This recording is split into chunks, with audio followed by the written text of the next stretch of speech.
Boston College and Notre Dame, the only two Catholic universities that play football bowl subdivision football. Been playing since 1975. The series tied at 9-9, though in recent years it's been all BC. They have won 6 straight and 7 of the last 8 against the Irish. Boston College won the toss. They deferred to the second half, so they'll kick off and Notre Dame will receive to get today's contest underway. Ryan Quigley is set to kick it off for the Eagles. And Theo Riddick in his little pre-kick dance. It's back there with Barry Gallup Jr. Barry Gallup Sr. is Director of Football Operations at Boston College. So Quigley ready to get our game underway.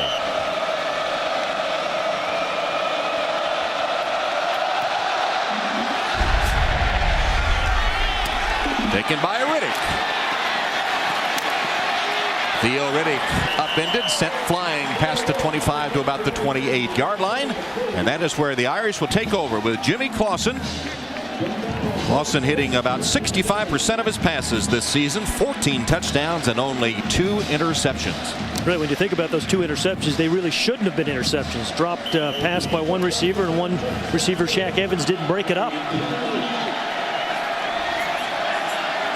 So from the 28, first down for the Irish, first snap of the game.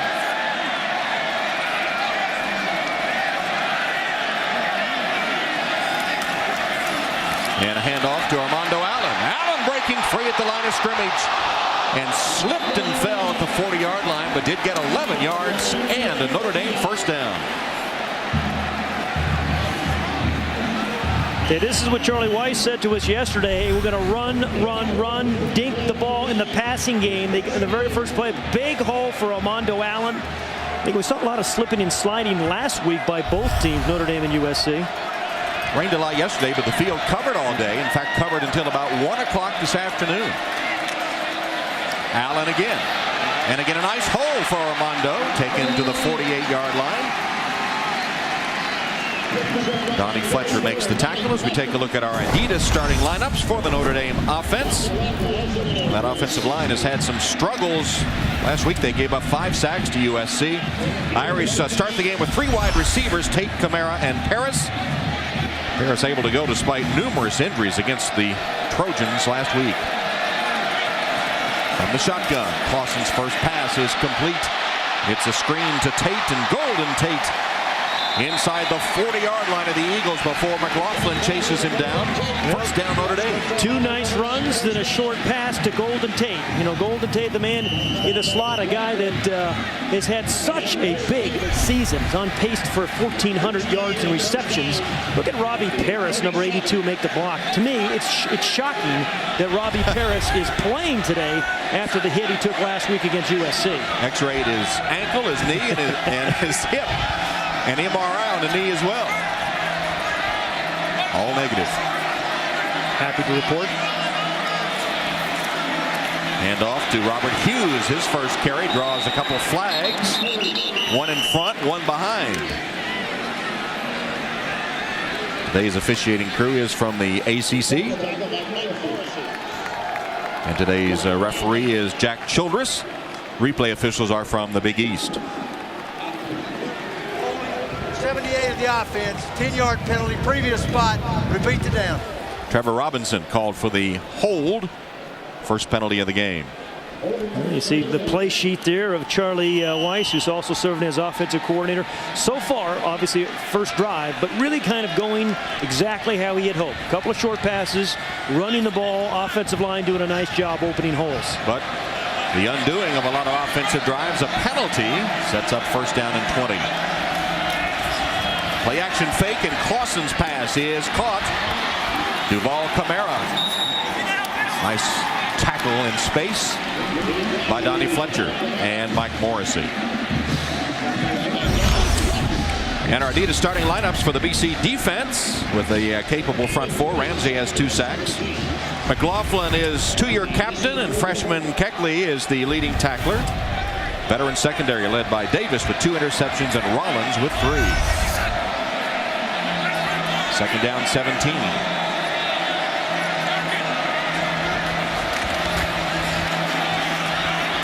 Handoff is to Hughes. Robert Hughes stopped short of the original line of scrimmage. Going to be 3rd and long for the Irish. Yeah, and this is one of those downs we said it just a few moments ago at the top. I mean, Boston College plays defense very soft. That's been their plan the last 2 times they faced Jimmy Clausen. They've done a real nice job of forcing you to dink it short and breaking a tackle. But it makes it really hard on 3rd and 15.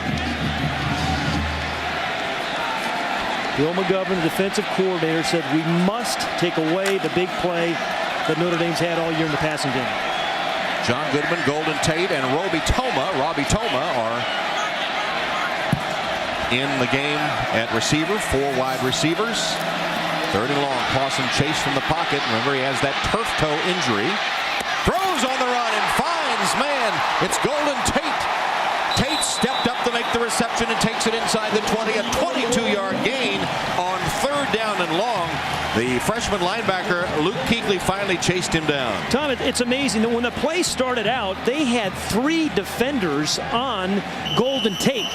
Golden Tate, here's the three defenders. Now watch how they're just going to, really bracket Golden Tate. But when Jimmy Clausen breaks the pocket, then he comes open. First down, Notre Dame, as a result of that play. On the 19-yard line of Boston College. Big 3rd down conversion. Here's Robert Hughes. Good stuff. He got a yard or 2 at most. There's Nick Rossi, I think, number 64, who just kind of stopped him. Let's go back to Golden Tate's route on that last play. Just had a sensational year thus far, but, you can cover him with 1 guy, 2 guys, sometimes even 3 guys, and he can still find a way to get open. And even though he pulled up and came back to the ball short of the first down, his running ability, which we've seen numerous times, enabled him to get the first. Just so hard to tackle. I mean, just had an amazing year, almost 100 yards rushing on top of all those receiving yards. No gain on that first down play. 2nd and 10. Clausen pumps once, goes to the end zone. Jump ball, and Robbie Paris unable to come up with it as he was defended by Fletcher, who's been busy here early for the Eagles. I'll tell you, Donnie Fletcher, number 4, did a good job of staying with Robbie Paris because it was one of those pump fakes. They were faking to the slot man, that little pass they had run to Golden Tate a moment earlier. Fletcher didn't bite on that, stays right with Paris. Boy, this is what Jimmy Clausen has done exceedingly well, is throw the deep ball beautifully. If Paris doesn't catch it, the defender's not going to catch it. Paris had a chance at that one, but couldn't hold on. Now 3rd down and 10. Opening drive of the game.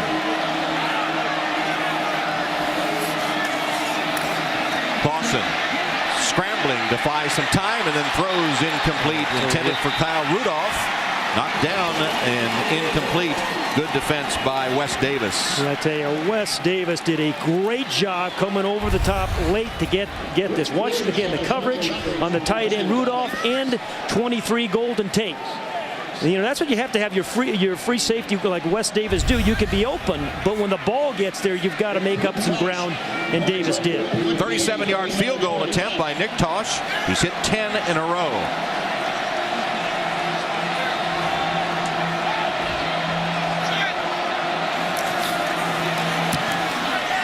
Tausch with the kick, and it is good. Nick Tausch hits the 37-yard field goal, and Notre Dame takes the opening kickoff, and they get 3 points. Early in the game, it's Notre Dame 3-0.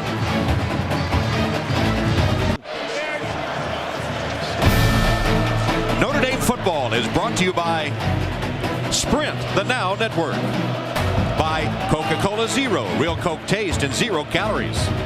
By Geico, 15 minutes could save you 15% or more on car insurance. And by U.S. Bank. Since 1863, the dreams of millions have taken off with us. U.S. Bank. Tom Hammond, Pat Hayden, Alex Flanagan, Notre Dame Stadium. The Irish take the opening kickoff, get a field goal. And now David Ruffer is ready to kick off for the Irish. Gauze is deep for Boston College.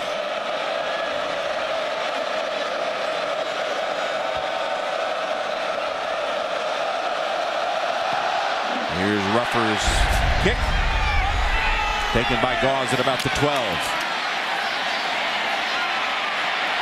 And Gauze somersaulted to the turf at about the 30-yard line.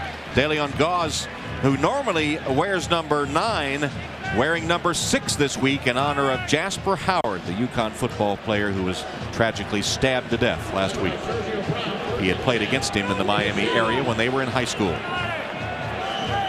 So David Shinsky out. You see his numbers, a 25-year-old freshman who played minor league baseball before coming to BC to pursue his football career.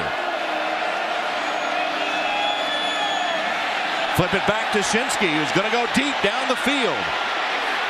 Ball came up short, intended for Montel Harris, who had come out of the backfield. He was covered by Sergio Brown as the ball hung up. And Sergio Brown getting the first start at free safety. Remember, we mentioned the shakeup perhaps in the lineup. Sergio Brown, ordinarily the nickelback, almost like a starter because they play so many spread teams. But today he gets his first start in 4 years as the opening free safety. Harrison Smith moves to strong linebacker, trying to stop those long passes they've given up a lot this year. So a little gadget play, falls incomplete on first down. 2nd down and 10 from the BC 29. Montel Harris only got a couple of yards as the Irish appeared ready for the star of last week's game. Brian Smith, the first to hit him, as we look at our Adidas starting lineups for the BC offense. And of course, this is a school known for offensive linemen. This group led by 5th-year senior Matt Tennant, a 3-year starter at center. And Harris, of course, had that record-breaking game a week ago. Gunnell is the top receiver. Okay, that right guard, Thomas Claiborne, had a terrific game last week, too. And the officials run in, and there is a timeout taken by Boston College. So the Eagles take a timeout, facing a 3rd down and 7. We come back to Notre Dame Stadium. Irish up 3-0.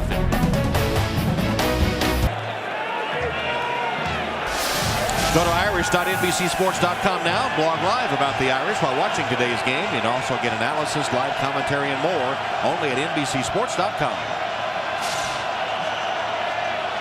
3rd down and 7 for Boston College from their own 32-yard line. And Shinsky's pass way over the head of Rich Gunnell, the intended receiver. And Shinsky a little gimpy as he gets up. Blanton and Smith defending for Notre Dame, and it's going to be a punting situation for the Eagles. Ryan Quigley will come on to boot it for Boston College. There are his numbers, averaging 41 yards a punt. And Golden Tate awaits it, standing at about his 25-yard line.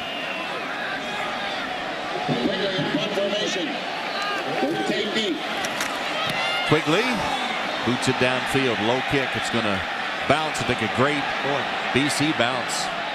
It'll roll all the way down to the 12-yard line. That's going to be a 56-yard punt by Quigley without any return. Tom, this is a BC team 5-2 on the year, but it's been really kind of 2 different types of teams. One on the road, one at home. They've been terrific at home, as you can see, 5-0, but have not played well on the road. They've played miserably in losses at Clemson and Virginia Tech. And you see the turnovers there as well. So they've got to get that turned around for Coach Spaziani. The guy who's perfect for this job at Boston College. Don't you think? Yeah, players absolutely. love him. Absolutely. Waited 13 years for the opportunity. A little screen pass set up to Robbie Paris. He'll be chased out of bounds at about the 9-yard line, just short of the 10 by Gauze. Hey, Robbie Paris had a career game last week. Not only did he survive that 4th quarter hit, had 9 catches. Remember that 4th and 10 catch late in the game, Tom? Robbie Paris just has that kind of ability to make sure he gets past the first down markers. He looks like he's shaking up a little bit. Yep. Spot the ball at the 15-yard line, 2nd down.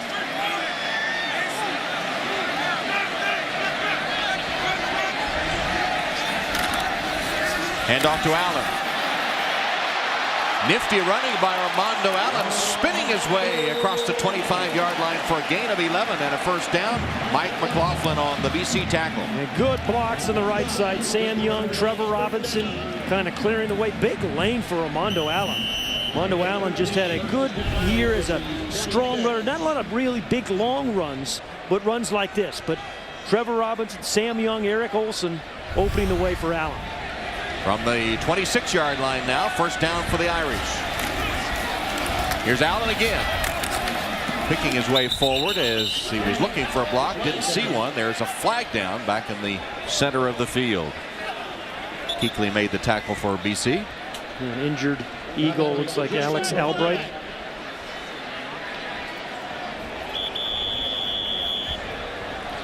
Penalty against Notre Dame. They had a penalty on their first drive, then converted a 3rd and long, but eventually settled for the field goal. Alex Albright, the junior from Cincinnati. A guy that's really, fought through injuries the last 2 years. Had a neck injury last year. Number 72 of the offense, half the distance to the goal. Repeat first down. Paul Duncan is the guilty party for the Irish.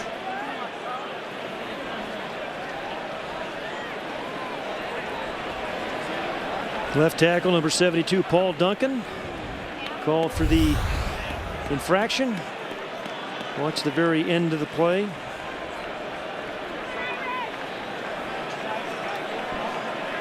And Albright goes down, and that's a significant, another significant penalty for Charlie Weis. Holding penalty earlier. So first down and 21 now as the ball is put back at the 15-yard line as Albright has helped to the Boston College bench. It's been a good screen team when they've run them. I'm talking about Notre Dame. When they've run screens, they've been a pretty effective at that. And soft coverage once again by Boston College. Clausen whips it, and it's incomplete. In and out of the hands of John Goodman. Gauze hitting pretty hard to knock the ball loose.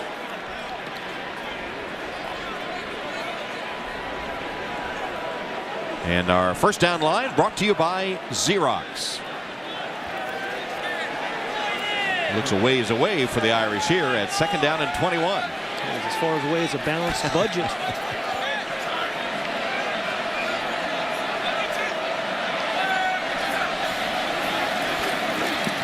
Clausen under pressure. And from his own end zone has to throw it away. They'll get back to the line of scrimmage, otherwise at the safety. I think they're going to call a safety on There's the flag. Remember, outside the tackle box, it's got to get to the line of scrimmage. Come back to the line of scrimmage. I don't think it did. Even though the passer was outside the tackle box, the ball did not land beyond the neutral zone. We had intentional grounding. The result of the play is a safety. So a safety on intentional grounding in the end zone. That's the right call. I mean, Jimmy Clausen did a great job of getting rid of the ball this year under duress, but you can't do it in the end zone. And Jim Ramella, the man who made the play for the BC defense. Yeah, Jim Ramella did a great job of running right through Sam Young. Outside the tackle box, the ball was about on the 25-yard line. Didn't get the ball back to the line of scrimmage. So this is the right call by the referee. So intentional grounding in the end zone results in a safety. 2 points for Boston College. And now a free kick for Notre Dame. And Boston College will turn around and get great field position. And that's the guy who calls it, Jim Ramella. He's played 4 years at Boston College and played a lot of good football downs for the Eagles. So on the road, that is the first points in the first half for Boston College, and it comes on a defensive play, a safety, as Jim Ramella was bearing down on Jimmy Clausen. Ramella with 7 career sacks and made that play happen for the Eagles. Just a really determined pass rush by Ramella through Sam Young. Yeah, the Irish have given up 12 sacks the last 3 games. They had a little bit of difficulty protecting Jimmy Clausen these last 3 weeks or last 3 games. So on the free kick, it is going to be Ben Turk to punt it with Gunnell and Harris deep for Boston College. So Turk to punt. And not a good one. Yeah, Shakaroonie. Fair catch called, not made, but the Eagles able to fall on it. James McCluskey. So great field position for the Boston College Eagles, who with the safety have made it a 1-point game.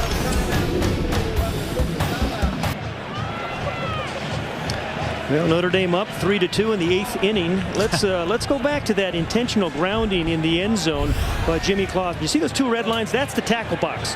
Once the quarterback gets outside that tackle box, the ball must get thrown at least to the line of scrimmage. Once again, the red line, 14-yard line, it's going to come down on about the 11 or 12. The referee's right there, perfect call, and that's the 3-2 score we have. And of course, the Irish put in that position by the illegal blocking penalty earlier that made it 21 yards for a first down and backed up toward their own end zone. So BC takes over, and the hand is to Montel Harris. Harris with a couple of yards as the center of the Notre Dame defense was ready for him, with Manti Te'o getting the tackle from his linebacker spot. And that front line remaining the same for the Irish, but as we said, there have been some shakeups elsewhere in the lineup. Harrison Smith moves from safety to linebacker. That's where he played last year. Te'o, the touted freshman, made that play.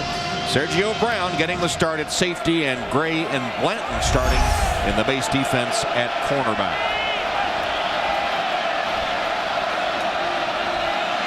Shinsky's pass in traffic and batted away, intended for Anderson. And there's Te'o in pass coverage, making a play. Yeah, Manti Te'o really coming on, the talented freshman from Hawaii. 4,327 miles and about 50 degrees from home is number 5. Yeah, it could have been called pass interference on Te'o. Looked like he had his hands on him early. Got away with one there on 3rd down and 8 now. Check the temperature in Honolulu, 87 today, Tom. Why would you do that? Well, just for Manti. Yeah, but it makes the rest of us hurt. 3 wide receiver formation. Shinsky's in the shotgun. Good protection, then hit as he released, but he got it on the money, and it's caught by Larman. Yeah, Colin Larman's had a terrific year for the Eagles in the big play passes. I mean, averaging 22 yards a catch. You know, a guy that's just beginning to develop at sophomore. You see how big he is, 6'3", 200 pounds. Good corner out. Sergio Brown can't quite get there. And a nice throw by Shinsky. As you mentioned, the 25-year-old freshman. This is the 3rd true freshman that the Irish have faced this year, Tom, and they haven't done too well against the other 2. Lost the other 2. That pass by Shinsky, good for 23 yards. First down BC, 34-yard line of the Irish. Harris fumbled the ball. Looked like the Eagles able to fall on it. Yeah, that's amazing. Coming in today's game, Montel Harris had 356 touches without losing a fumble. Now that's not a lost fumble either, right? But 356, Tom, just amazing. There's Harrison Smith now playing Sam linebacker, who caused the fumble. Put his helmet right on the football. Yeah, so maybe he's better suited, Tom, playing close to the line of scrimmage as he did all of last year, rather than at free safety. You know, just as we mentioned, entering today, 356 touches. That's runs and catches. That's amazing. That's ball security. They lost about a half yard, officially 2nd and 10. Shinsky's pass deflected and then through the hands of Brown and incomplete. You know, Sergio Brown, I tell you, there's some adjustment. Harrison Smith playing strong safety, Sergio Brown playing free safety. They just look a little bit better on defense, a little quicker. This one could have been intercepted easily. Yeah, I mean, he might have expected it to get tipped. It wasn't. He just dropped it. It wasn't tipped. I thought it was tipped, but it's then right through the hands of Sergio Brown. So 3rd down and 10.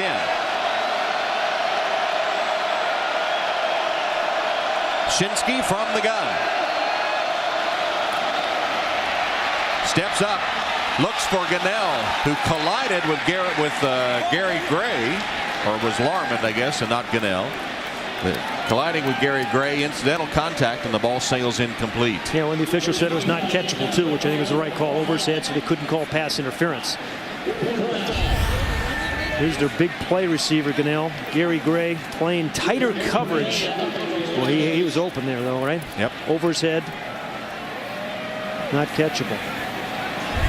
So 4th down, and Ryan Quigley is on to punt. Golden Tate standing at the 10. Just can't punt this into the end zone. Give him a free 20 yards, right? Do a little pooch punt here if you can. Quigley trying to do a boot. That's nice. Good coverage. And in fact, he had the English on it to send it out of bounds at about the 8-yard line. That's a 26-yard punt and a good one to pin the Irish deep It's a 1-point game, 3-2 Notre Dame. 3-2 Irish. Notre Dame football presented by Sprint. You see some of the divots on the soft field today. And Kentucky bluegrass being chewed up after lots of rain, even though the field was covered. And the Irish take over from the Wildcat formation here. Armando Allen using his blockers.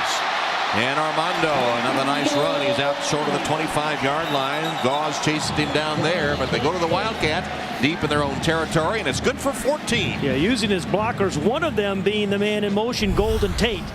And then Paul Duncan, Chris Stewart on the left side. Again, I tell you, there is just a huge hole. Armando Allen has had the larger holes this game than we've seen all season long to run through. Worked last time, so let's do it again. Wildcat formation once more for the Irish. Armando Allen takes the handoff to Tate, keeps it, and this time is stuffed for a loss on the play. We've talked to a lot of defensive coordinators around the country about the Wildcat offense, and unless that guy can throw it, it's really not much more than a single wing off tackle play. But if you could get a guy that can really throw it from that position, then you got something different. Well, Armando Allen did throw a 5-yard touchdown pass from the Wildcat formation as there's an injured Notre Dame player, Bobby Berger. And speaking of injuries, Alex Albright, who was shaken up for Boston College, is back on the field and made that play at the stop of Allen. There's Michael Floyd. On the same topic of injuries, Michael Floyd in uniform as he was a week ago, not yet cleared to play, but they're hoping to have him back for the Navy game in 2 weeks. Well, what an addition that would be. Maybe. Alex?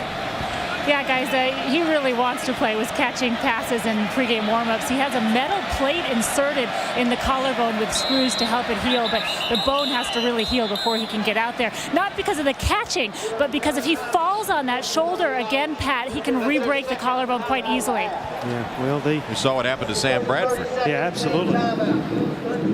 And they're hoping that not only can play from Navy on, but if they win the rest of their games, they're anticipating perhaps a BCS bowl game, and they'd love to have. I know Jimmy Clausen would love to have that guy back. Averaging what's he having? 27 yards a catch is Michael Floyd. What quarterback wouldn't? Yeah.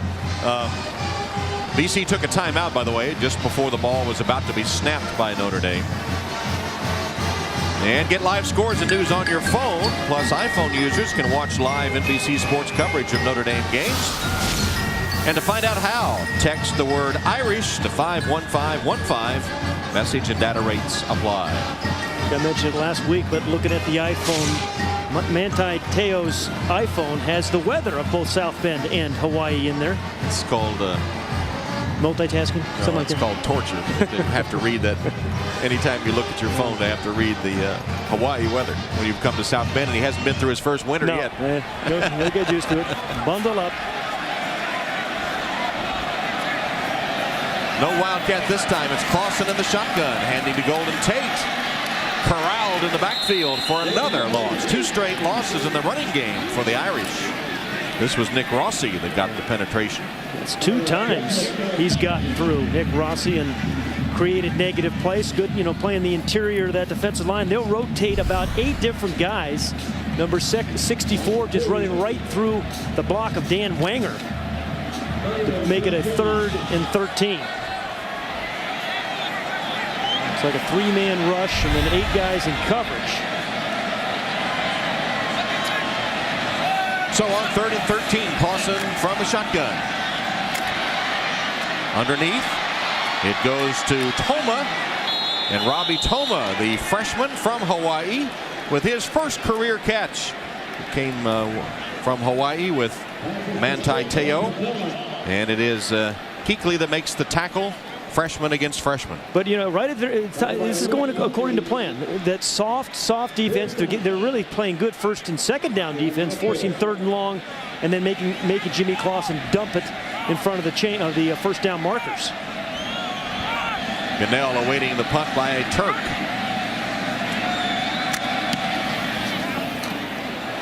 Fair catch made by Gunnell after the punt covered 33 yards.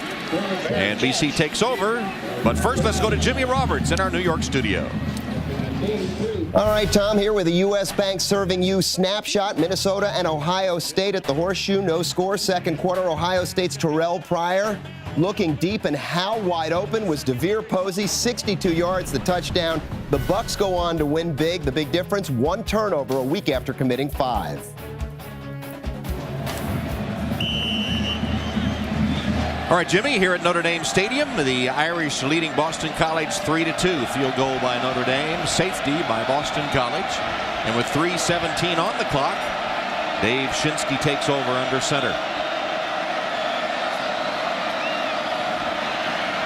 Under pressure, Shinsky and a one-handed snag made by Gunnell. Rich Gunnell looked like an outfielder as he snagged that one for 15 yards in front of Sergio Brown. That's a good read by Shinsky on the blitz off the Notre Dame defense. Good throw, but a great catch by Gunnell. In the slot, number 18 on the right side of the screen. Again, Gunnell had to get it really quickly because of the pressure from the linebacker Harrison Smith. And what a catch. This is a guy that's caught 143 career catches coming in today's ball game. Shinsky to Harris. Yeah, they bottled up Harris so far. Stopped shy of the 40. Frank Spaziani, the first-year head coach of the Eagles, a guy that, one of those loyal assistants. Never thought he was going to get his job. Player and graduate assistant at Penn State. That was pre-mustache. Yeah, here you see it now. Assistant at Navy and then on to Virginia. Toiled and then went up to Canada. A guy that's been well respected in the coaches' ranks. Never thought he'd get his chance at the head coaching job, but he's done a nice job for the Eagles. Gene DiFilippo telling us today before the game how happy he is with Coach Spaz, as they call him, and the players love him. Boston College having another good season at 5-2. That pass intended for Gunnell comes up short. I thought it was amazing to look at the timeline of Coach Spaziani. He was a graduate assistant for Joe Paterno in 1969, and Joe Paterno is still there. Some other scores going by. Purdue continues to play well. They've righted their ship. Georgia Tech with a big win over UVA, and West Virginia outlasting UConn. 3rd down and 8. 3rd and 7 or 8. Shinsky off the hands of his receiver. It's Gary Jarvis. And Gray, he had position on Gray, but Gray able to get a paw in there. It looked like to deflect it. Tell you one thing I'm noticing by this Notre Dame defensive backs is much closer coverage. The first few games they've played a lot of cushion, and clearly Corin Brown has his guys playing right in the face of Boston College receivers today. Gray got a hand in there to knock it away. So Quigley is out. 56 yards inside the 20 his first punt, and 26 yards inside the 10 on his second. Quigley doing a great job today, and here's another pooch punt that goes out of bounds deep in Irish territory. What a weapon a punter like that is that can pin the opponents deep.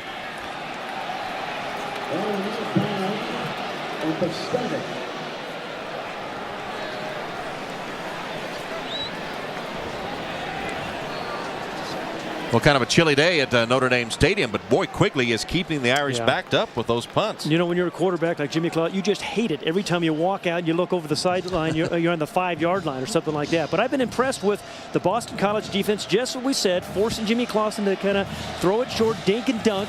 Remember, he has not thrown a touchdown pass against these guys in his career and has thrown 6 interceptions. Yeah, he's always played his poorest games, really, against Boston College. The Eagles come with a blitz, picked up by Notre Dame. Pass to Kamara, and Kamara stops short of the 20-yard line. It'll be close to a first down. It is a first down, gain of 12.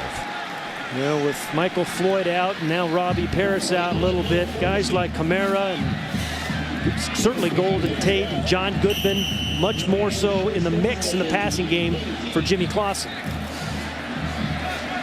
Irish get the ball out to the 19-yard line on that 12-yard gain. First down for Clausen. You see he's hit 6 of his 9 passes to open the game. About a minute and a half to go in the first quarter. Clausen wings it complete, and Goodman catches it and ducks out of bounds right at the first down marker. Well, and that is perfect timing. A quarterback knowing exactly when the receiver is going to break on the out and throwing it before that. John Goodman, the outside receiver, number 81. You just can't defend this, Tom, really. When you throw the ball on time on an out route, it's going to be a first down or close to a first down every time. Second catch of the season by John Goodman, the sophomore from Fort Wayne. Hand off to Allen. Armando picks up the Irish first down. The Tom Armando Allen, as we have noted, is running much tougher this year, but still they haven't had a lot of explosive runs this year. 24 yards is his longest run in over 300 carries. A nice average there, over 5 yards. Clausen under center on first down. Real soft coverage down here at the bottom. Instead, it's a handoff to Allen. Lowers his head and pounds his way to the 35-yard line. Allen to the 35. Up crawls Chris Stewart, left guard for Notre Dame, who's played pretty well for the Irish. Opening holes for Armando Allen today. Second down and 7. Allen 8 carries for 56 yards. That's averaging 7 a carry. Good math, Tom.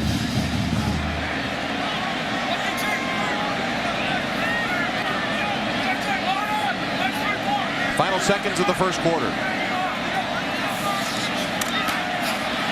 Clausen chased from the pocket. And is hit around the ankles as he lets it go and is able to throw it away. There's Mike Morrissey in pursuit. An outside linebacker. I'll tell you, Jimmy Clausen's been rushed a few times today. They're getting some pressure on Jimmy Clausen, and the Irish have only a field goal to show for their first quarter efforts. The end of one, 3-2 Notre Dame. We'll be back after these messages from your local NBC station. You're watching Notre Dame football presented by Sprint. Ready to start the second quarter? What about that, Pat? Just my luck. I would always sit behind a guy like that. 3-2 game as we start the second. Notre Dame field goal nearly matched by a Boston College safety. Jimmy Clausen on a third down and 7. Hands off to Allen. Allen stopped, kept his legs going, and finally is tackled short of the first down. The Notre Dame has been in 3rd and 7 or 8 an awful lot today, Tom. Again, and so Boston College, the Eagles playing real good first and second down defense, and that soft prevent almost defense on third down, forcing that time a little draw. The Irish, I think, wanted a late hit on that play. Hey, keep it up, hey! And it could have been on Austin Giles. Instead, it'll be 4th down, and Turk punts toward Gunnell. Short punt. And rolls dead at about the 30-yard line. A 31-yard punt only for the freshman Ben Turk. Sunday night is football night. Eli Manning and the Giants look to get back on track against Kurt Warner and the high-powered Arizona Cardinals. Bob Costas hosts Football Night in America live from Giants Stadium. Coverage starts at 7 Eastern here on NBC. So Boston College, trailing by a point, takes over. This will be their first possession of the second quarter.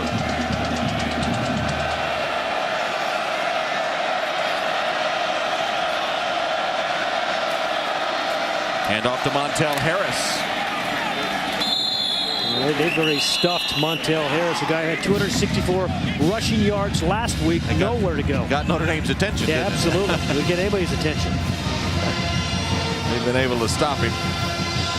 Dave Shinsky, we mentioned the 25-year-old freshman, true freshman quarterback. Guy who spent 7 years in professional baseball.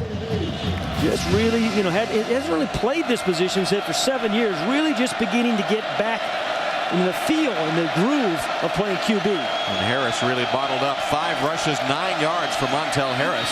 So Shinsky to the air with a bubble screen to Gunnell. And that only gets them a few yards, and a flag comes flying. Robert Blanton made the Notre Dame play.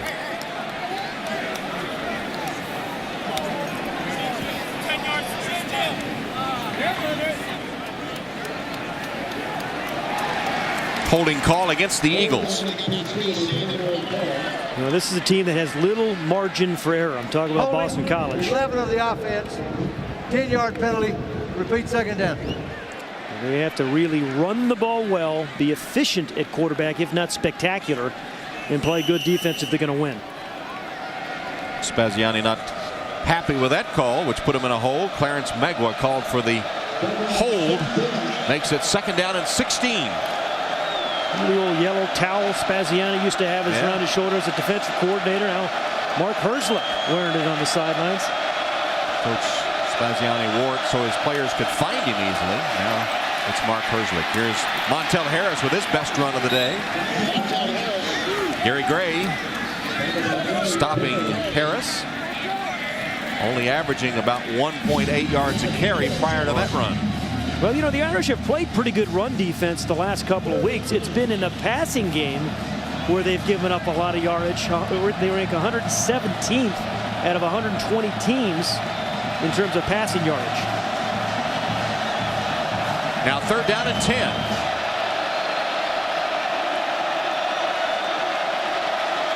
Shinsky from the shotgun. Steps up and delivers in traffic. What a catch by Gunnell. Yeah, Rich Gunnell's made two terrific catches in this first half because he was covered. Not by one, Tom, as you said, double covered. This is the ball really Shinsky probably should not have thrown unless you have a guy like Rich Gunnell, number 18, one of your captains. Just a little corner route, and Kyle McCarthy is just late getting there. Again, good adjustment to the ball while it's in the air. That's an athletic move by Gunnell. Rich Gunnell putting on a show with the acrobatic catches. Here's a pass to tight end to Anderson. He's got a couple of yards. Kyle McCarthy with his second straight tackle. The old Gary Tranquil, the offensive coordinator for the Eagles, has always liked to use the tight end. He's got two pretty good ones in Patelli and Anderson. Second down.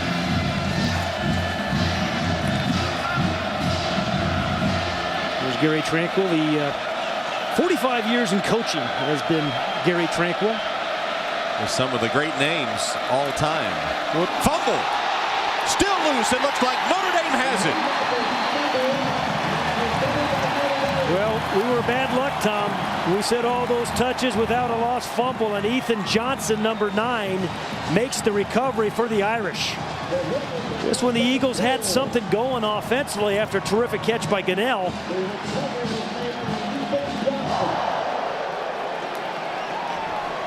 And Ethan Johnson, the sophomore from Portland, Oregon, loving this kind of weather. That's right at home in the cool rain of Notre Dame Stadium.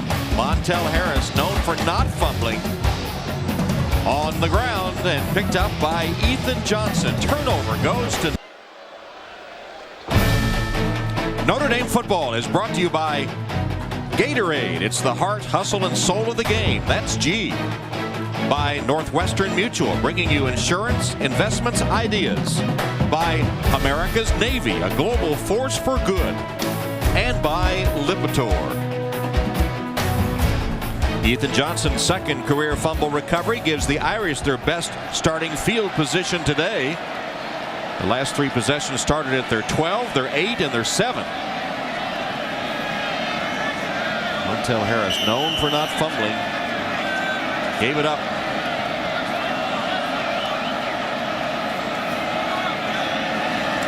First down, Clausen to pass, and a crossing route, good to Goodwin. And then John stopped at the 45-yard line. Alex? Hey, Tom, well, Montel Harris not getting the wrath on the sideline for that fumble. It was actually Dave Shinsky who Coach Spaz came over and told him very seriously, you are in between the pass and the run. You have to be decisive. He told him, I don't care what you do, be decisive. It's hard to tell whose fault it was. It was on the exchange, certainly. Yeah, this is the guy that had over 300. And he had to reach. Shinsky had to make a big reach, didn't he, to try to get it to Harris. Here's Camara has the first down for Notre Dame inside the Boston College 40-yard line, close to the 35. As Clausen finds him in front of Donnie Fletcher. It went for 10. Yeah, Jimmy Clausen just continues to throw the ball accurately, Tom, and with great conviction. You know, even in their losses, he's a guy that's extremely confident with his throws, and it's thrown it as really as well as anybody in college football this year. From the 37, Clausen's pass. Defender fell down. Goodman ducks out of bounds. The defender was lying on the ground. Again, another perfectly thrown out route. Big cushion by the Eagle defenders allows Goodman just to run that 12-yard square out. The ball's in the air before he makes the break. That's Gauze. Another slip by a defensive back. Usually the offensive player has the advantage knowing where he's going. If Goodman had turned up, though, he might have been able to get more out of it. His third catch of the day. Chunk of the turf gone. Now second down and 3. Clausen swings it to Hughes, who promptly drops it. Very promptly, right? Yeah. He has no chance of catching that and going. Robert Hughes, who's had some good, tough runs inside this year for the Irish. Actually, their longest run of 37 yards. As we said, they've been really dynamic in the passing game, but not so much in that running game. No real explosive runs this season. Third down and 3. Shotgun Clausen. And whistles sound. Charlie Weiss told Golden Tate to call timeout. So timeout Notre Dame, their first timeout of this first half with 10:03 left in the second quarter. Notre Dame driving, leading 3-2.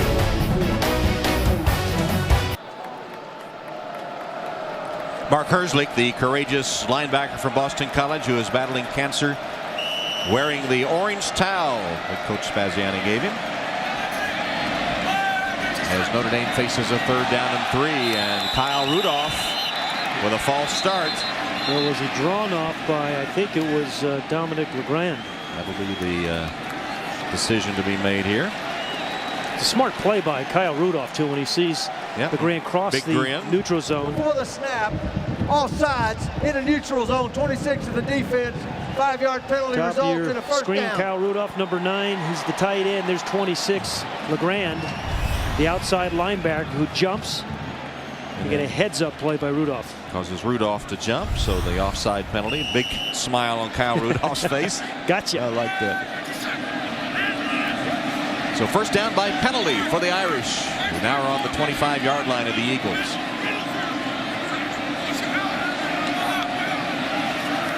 Blitz comes from Boston College, and Clausen finds a wide-open Camara. Tell you, Tom, this is just too much cushion by these corners of Boston College. You know, and Notre Dame's actually changed the way they're playing defense by having a lot closer bump and run. But see the big cushion? It's got to be 10 yards up at the top of the screen. And that just, that's like practice. Free catch, and then Camara able to run it the rest of the way for the first down. Ball at the 13-yard line. First down run by Robert Hughes. Hughes banged to the turf inside the 10 by Roderick Rollins. Robert Hughes, almost 240 pounds of him. Get his opportunities. Was switched to fullback for a while this year, but it looks like he feels much more comfortable as a running back. That's where he'll be, lined up in the tailback spot on second down and 7. Clausen under center.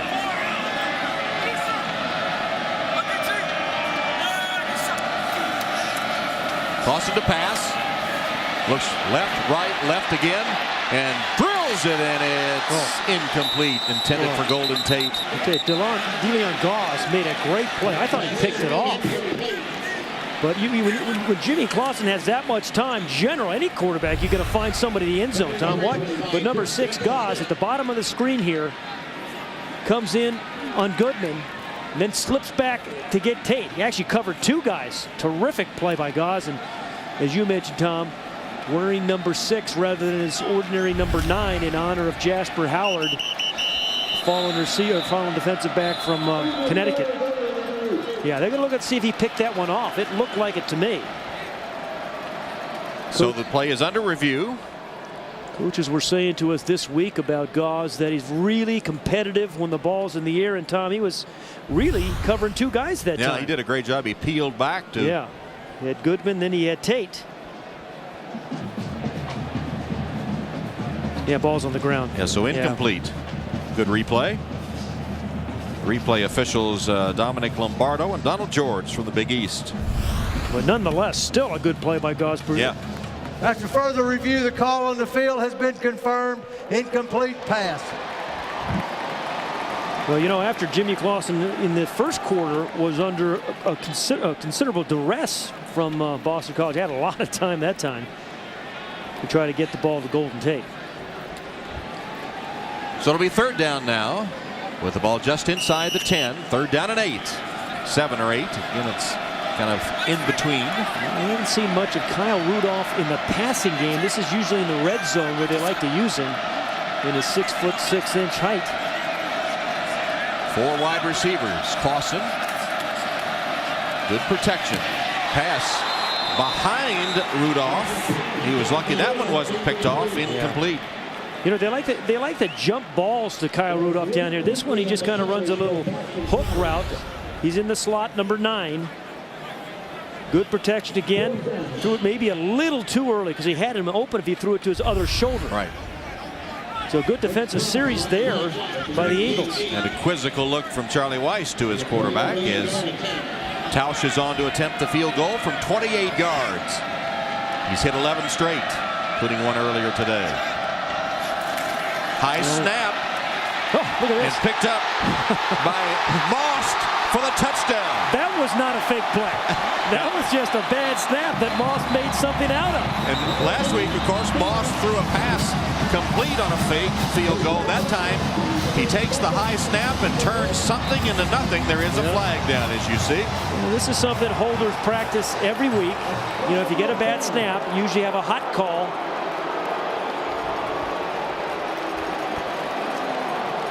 I think it was a call play. Holding 73 of the offense, 10-yard penalty, repeat 4th down. Called that on 73 for the Irish, Lane Cleland. No, that was a design play. Excuse me. That was not fake. That was an absolutely designed play. And boy, did they have it open for the touchdown 2 weeks in a row on the special teams. But it'll come back. Cleland, number 73. At the very top, just kind of tackles his guy. But Brian Polian, the special teams coach, dialing it up again. Yeah, so the fake play on the field goal again. So now a 34-yard attempt by Tausch. And this time they will kick it as Tausch sends it on its way. And it is good. Well, the Irish almost had the touchdown on the trick play. Instead, they settle for the 3. It's now 6-2 Notre Dame.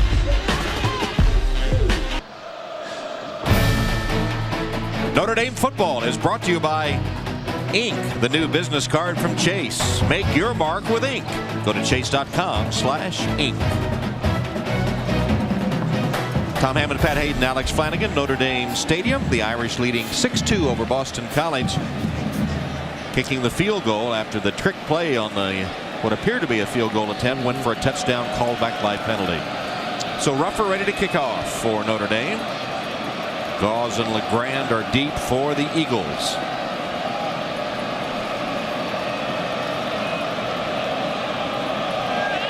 Nice drive that last time by Notre Dame, but having to settle for the field goal, couldn't punch it in, and then had the apparently successful fake touchdown called back. Fake field goal for the touchdown. So Ruffer sends it on its way, and it will be fielded at the 5-yard line by Gauze. Had a little seam for a moment. It closed up after he crossed the 30-yard line to the 32, where he stopped by Leonard Gordon on special teams. Hey, Tom, let's go back and look at that beautifully designed fake field goal and watch the hole that opens up for Moust. Again, he's faking it there. He gets a great block by Duncan. Right through here, it is huge. But see number 73 on the right of the screen. There's the takedown by Cleland, and Charlie Weiss was not happy with him. Those are things you scout, you practice all week, and you take away a touchdown. beautifully scouted and designed.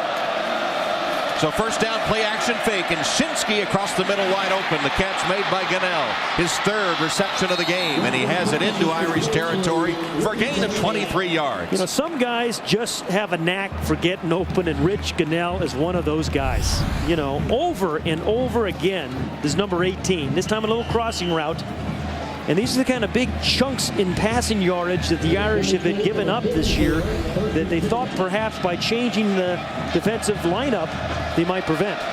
Fourth catch for Gunnell as Jamoris Slaughter chased him out of bounds. Slaughter getting some playing time in the secondary for the Irish. From the 44 of Notre Dame. Harris stopped for a loss. Manti Te'o wrapped him up in the backfield. So now a ways to go for Boston College. Our first down line brought to you by Xerox. Injured Eagle on the field. Might be Harris.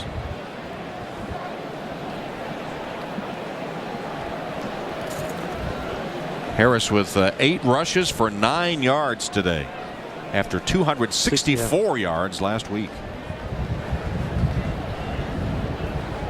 Plus he fumbled a ball on the exchange with Shinsky. And Te'o, number 5, coming off there on the right. Gets a helmet in the ribs and gets twisted by John Ryan. A little sandwich job on Montel Harris. Josh Hayden, running back for the Eagles, injured, and we don't expect to see him play today. So the backup of Harris would be Rolondon Finch, who is a freshman from New Albany, Indiana. Went to Louisville St. Xavier High School and was the Gatorade Kentucky Player of the Year and Kentucky Mr. Football. So a true freshman, we expect, will come in to replace Harris. Well, you know, you've got Rich Gunnell at wide receiver, but other than Gunnell, Montel Harris is the guy that they need on that field if they're going to beat the Irish. Harris able to trot off the field. That's a good sign for Eagle fans.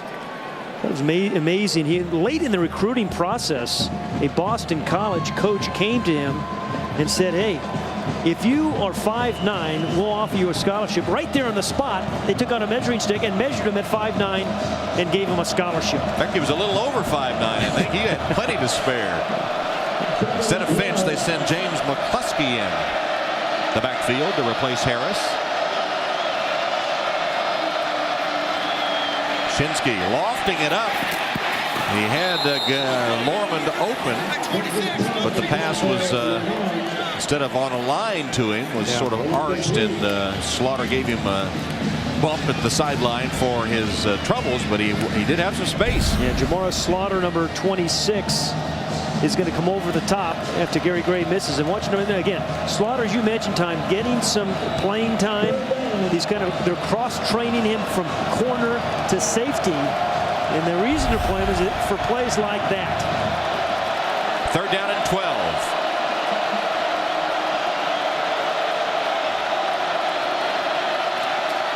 Shinsky stands in the pocket across the middle to the tight end, and it is good for the first down to Pantelli. 22 yards.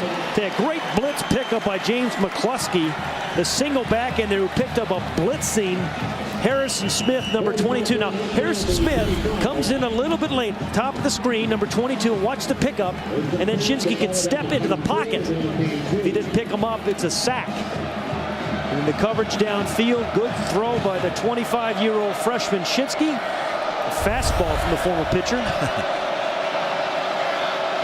So from the 24, first down for the Eagles. And the handoff is to McCluskey. McCluskey replacing the injured Montel Harris. Stopped by Ian Williams. You know, McCluskey doesn't have the get up and go that Montel Harris has, right? Not that kind of guy you see by his body type that he's not going to go 40 yards on you, but solid player coming back from an injury. 6'2", 251 is James McCluskey. I'll tell you, if I'm John Tenuta, the defensive coordinator for Notre Dame, I'm watching out for number 18, Rich Gunnell, a guy that has had a big first half.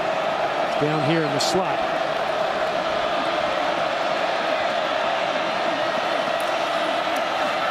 Shinsky Has a man open, and it's caught. It's Justin Jarvis that comes up with a catch. 21-yard gain, and first and goal, Boston College. You know, it's amazing, Tom. Justin Jarvis starts, but that's only the 9th catch of the year for Jarvis. Big target, 6'5", about 200 pounds. Tight throw here for Shinsky. Gets it over Gary Gray, in between him and Kyle McCarthy. So it's pretty good coverage, but a terrific throw.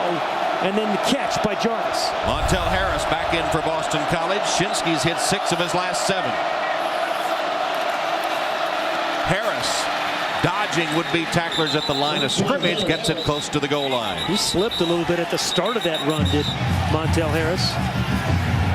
And Harris, 5 touchdowns last week. A lot of those, Tom, came in that Wildcat. They call it the bazooka, but we have not seen that from Boston College yet today. Well, Gary Tranquil, if nothing else, is unpredictable in his calls. And you know what? This is the way the Boston College staff wanted this game to come. Keep Notre Dame from having those big, explosive offensive plays. Keep the ball away from them and grind it out. Second and goal from the 2.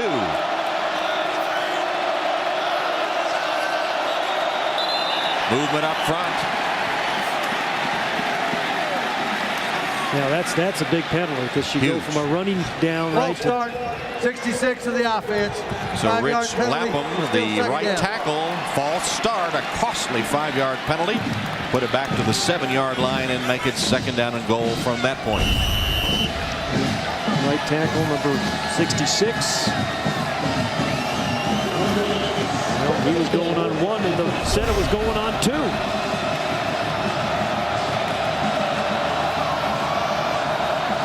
Now from the 7, and Shinsky will be in the shotgun.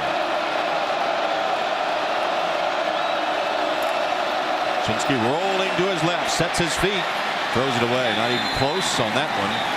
That's a good decision though by Shinsky, right? A guy that hadn't played quarterback for 7 years, and they're down here, and again, don't force anything. Very good coverage by the Irish. 3 receivers flood the zone, 4 blue jerseys in the neighborhood, throws it away. And then Dave Shinsky. You don't get that much in baseball as you're playing pitcher. You got to get used to that too. Well, the sun made a brief appearance on the field. Looks like it's gone away again. It's third down and goal from the 7. Harris out, McCluskey in. Wide open in the end zone for the touchdown to Goodell.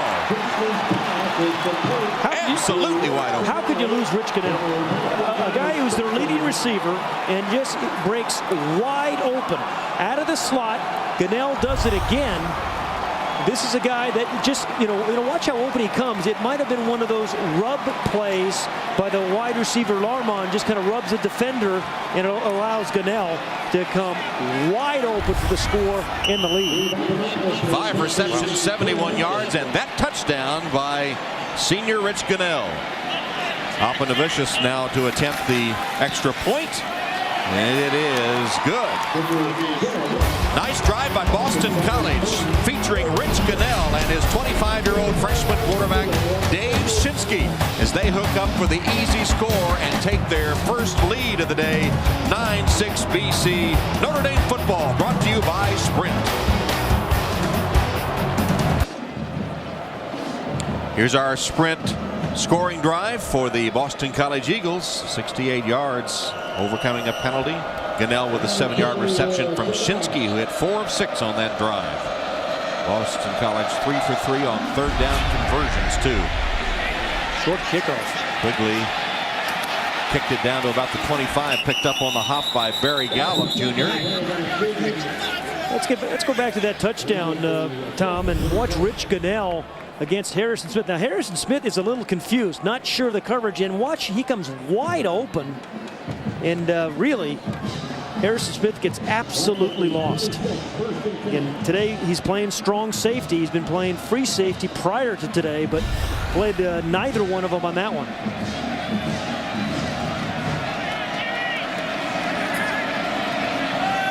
From the 25-yard line, Clausen on first down.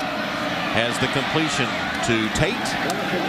Golden Tate blasted out of bounds short of the first down. If I'm Jimmy Clausen, Tom, anytime you get in trouble, you throw the ball to number 23. And as we've seen today, even when he's triple covered, somehow he slips open. He's a great receiver and maybe as good a runner after he catches the ball.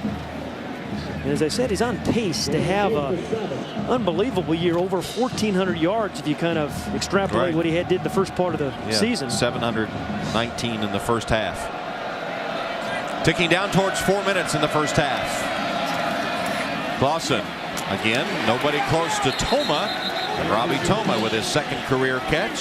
Fletcher tackles him immediately, but it's a first down for the Irish on a gain of 8. Boy, when you have a quarterback with the strength in his arm of Jimmy Clausen, you can spread him wide and still throw these kind of routes. Most defensive backs just assume you're going to run inside routes and not run square outs because the quarterback can't get to the ball. But Clausen's arm is healthy and strong. Clausen trying to drive down for a touchdown before halftime. He seems to relish these kind of moments, doesn't he? Does. Again, has his man Tate. And Golden crosses the 45-yard line. The thing about Golden, he's just so strong. He takes some hits and just kind of bounces right back up every time. Hands of Van Cliburn just never loses the ball when it's thrown his way. Well, they may be that sensitive as Van Cliburn. I think they're a lot stronger than Van. Indeed. Here's the injured Eagle. Oh, there's Mike McLaughlin, their captain middle linebacker. Well, here's a guy who told us this week he was born about a mile from the campus of Boston College, but grew up a Notre Dame fan. Just a whole bunch of white jerseys and gold helmets there, and looked like one of his own teammates. Was it Bowman maybe that hit him? And Marcellus Bowman hits him. There's so Mike helped to the sideline. Talked to the coaching staff. They said, hey, what he really likes about the game, we're talking about McLaughlin, is the physical part of playing linebacker. And boy, you love to hear that from your middle linebacker, don't you? The kind of guy that his coach likes too, as they check him out on the bench. Meanwhile, 2nd down and 4 for Notre Dame. Clock comes to 3 minutes and 20 seconds.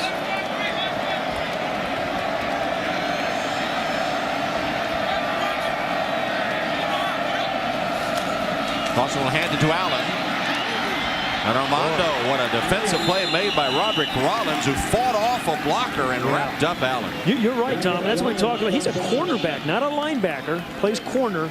And, you know, you have to guard Golden Tate one play and then come up and make a tackle on the next one and tackle Armando Allen. Watch number 20 just fight off the block of Kamara and forces this 3rd and 3. Good play by Rollins. From the shotgun. Clausen looks one way, turns the other. Now he's going to run with it. Finds a big seam up the middle. Hit hard, stretches out. Michael Morrissey had him wrapped up. Did he stretch far enough for the first down? It looked like he did. Yeah, it looked like he did. Heads up play by Jimmy Clausen. It's where the ball is when his knee touches. And after the spot of the ball, they'll measure. Well, he doesn't.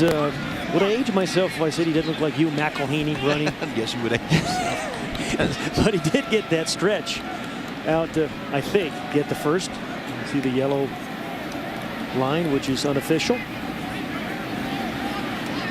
Well, the change will be official, and we'll see. And it will be a first down. Good play by Jimmy Clausen. Kept the drive going. And it's almost like a timeout, see, because the whole time that they were measuring, he's over there talking to Charlie Weiss, and so you get to preserve a timeout as well. Yeah, there's the reach and the grab. As you said, it's where the ball is when his knee goes down. I haven't seen much yet of Kyle Rudolph, who's ordinarily a pretty big threat, but wasn't last week, hasn't been today. From the BC 49, first down Irish. 2 minutes to go in the half. Good look at that real soft coverage. Taking advantage of it by throwing underneath to Kamara. Can't get away, though. Sure tackle made after a short gain on the play. That was Marcellus Bowman that wrapped up Kamara. He's a little slow getting up. Look how big, the big cushion there, but watch them rally after the ball is thrown. 7 guys in coverage, and then a real good play by Gauze making the tackle with some help from Bowman. So Kamara injured on the play, and the Irish getting a little thin at receiver. Yeah, you're right. Kamara injured here. Robbie Paris hasn't played since we saw him in the first series. Michael Floyd out. Surprised we're not seeing more of Shaq Evans. You know, a guy that highly recruited out of Los Angeles, true freshman. Played early in the year, but I don't think, did we see him last week at all against USC? I don't think so. We've seen Robbie Toma today, who's made a couple of catches. Yeah. And Goodman has 3 as Kamara able to trot off the field. And coming up, it'll be the U.S. Bank Notre Dame halftime report. Jimmy Roberts in New York with all the scores and highlights from the top 25. Peter King and Mike Florio will join Jimmy with the latest NFL news and take a look at the Sunday night football game between the Cards and the Giants. Well, 142 timeouts remaining for Notre Dame. Should be plenty of time.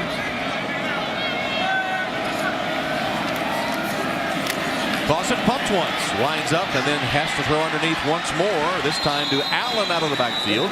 Picks up a first down to the 35. That's a gain of 10. Clock will stop momentarily on the first down. Yeah, you know, great read by Jimmy Clausen. Don't force it. Last year he forced it a couple for a few interceptions. Just take the little check down. Clock starts again. Clausen steps up with good protection, and to Rudolph, and Kyle Rudolph flagged down. Picked up the first down. Another flag comes down.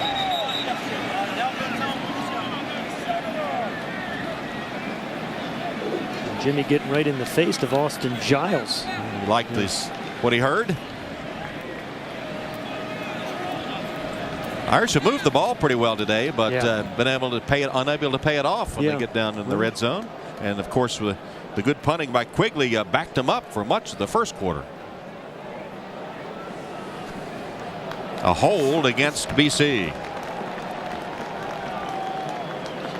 Frank Spaziati can't believe it again, but not only is the holding penalty, clock stops, they get the yardage, but it's almost like another timeout for Notre Dame. They still have 2 remaining.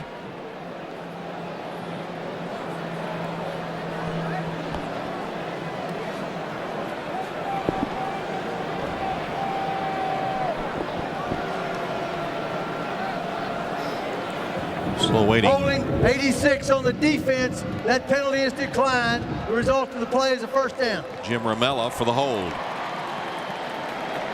We don't see that much on defensive linemen. Right. Sometimes you see it a back out of the backfield. They hold. Rudolph had the first down, so with 1:05 now on the clock. Well, again, watch out for Golden Tate. Clausen. Toma dropped it. He was absolutely wide open, and the freshman could not hold on. Stops the clock with 55 seconds. Clausen has hit 6 of 7 on this drive just before halftime. The time you say he relishes. Yeah, I mean, as you said it, you know, everything has to be thrown short. And that's what makes it very, very difficult to throw the ball into the end zone for touchdowns against this Boston College defense. Clausen stepping up, is going to run. Racing for the sideline, ducking out of bounds. Wisely, the BC defenders pull up. Well, he's moving around pretty well for a guy with better than we see a bad right toe, a turf toe. Got out of bounds to stop the clock with 48 seconds left.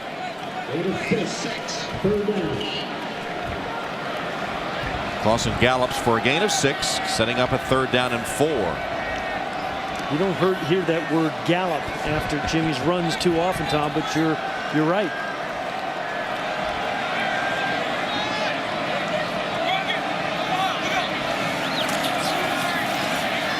Put some steam on it, a little high, but caught by Tate, and he manages to get out of bounds. Yeah, Golden Tate once again, I think it was a couple weeks or maybe last week, see Golden Tate catch the ball and then keep it away from the defender with those really strong hands.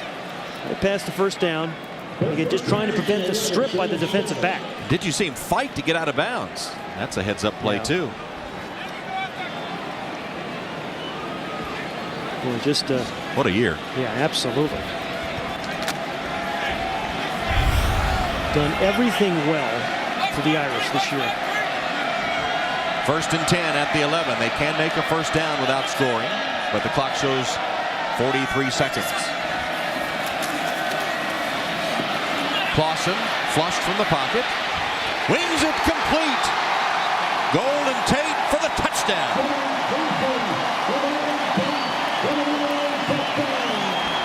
Jimmy Clausen moving around the pocket, keeping his eyes downfield. That's probably been the biggest difference this year, Tom, that we've seen from Jimmy Clausen.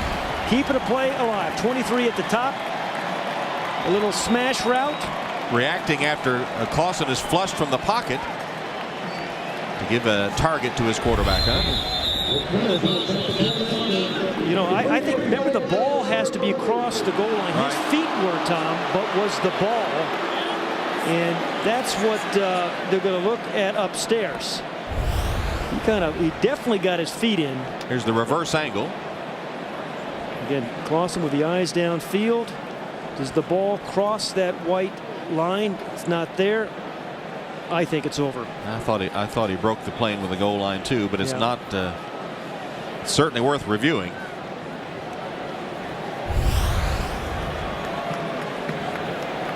After further review, the call on the field stands. The ball broke the plane of the goal line. Touchdown. So the call stands as the Irish get their first touchdown of the day. A Clausen pass to Tate for Golden Tate, his 7th receiving touchdown of the season. And Jimmy Clausen now with 15 touchdown passes. Clausen hit 8 of 9 on that drive. His only miss was a drop pass. Tausch and the extra point, which is good. Hey, Tom, so you want to be a quarterback of the Irish? Well, sometimes you got to direct a little traffic, as Jimmy Clausen did right there. And again, as we've said, done a great job of keeping his eyes downfield as he moves around in the pocket. It was supposed to be a quick throw, not there. Telling guys to move around, and then has just enough mobility and the arm strength to get the ball to Golden Tate for the touch. And Tate, you know, when he saw that his quarterback had to come out of the pocket, he moved around to find an open spot where his guy can get him the ball. Yeah, didn't run away from him, he ran to him. And boy, does a quarterback appreciate that. And a smiling Jimmy Clausen. Seems a lot more relaxed this year, Tom. We were talking about that today. 168 yards in the first half today. Just happier about playing the position here. It's a 24/7 job being quarterback here, but that guy makes it a little bit easier, doesn't he? Golden Tate. Indeed. But it's true, Jimmy plays with a lot more joy, it would appear, this season. Golden Tate now with 18 career touchdown receptions, which ties him with Maurice Stovall for number 5 all time at Notre Dame.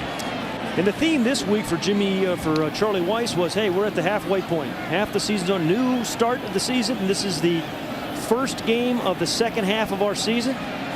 His position is we win 6. We have a good chance of going to a BCS bowl game, but it has to start today. It's almost like Notre Dame has to get down to the final seconds of the half or the game before they get productive. After sputtering much of the half, and a lot of the credit again goes to Ryan Quigley for great punts that backed them up. But finally get the touchdown that comes with 36 seconds left in the half.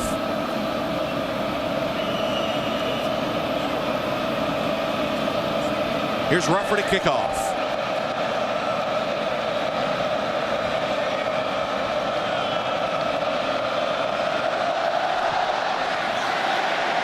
Ruffer's kick to Gauze at the goal line. Thought about taking a knee and figured he was out of the end zone, so he comes with it across the 20-yard line to the 22, where the Eagles take over with 30 seconds now left in the first half, and Boston College with 1 timeout remaining. Well, you know, you said it best. I think Jimmy Clausen just kind of relishes his moments at the end of the half, end of the game. Well, they've had 5 of their 6 games come down to the last drive. And it looks like Boston College will take a knee to end the first half and go to the locker room trailing 13-9.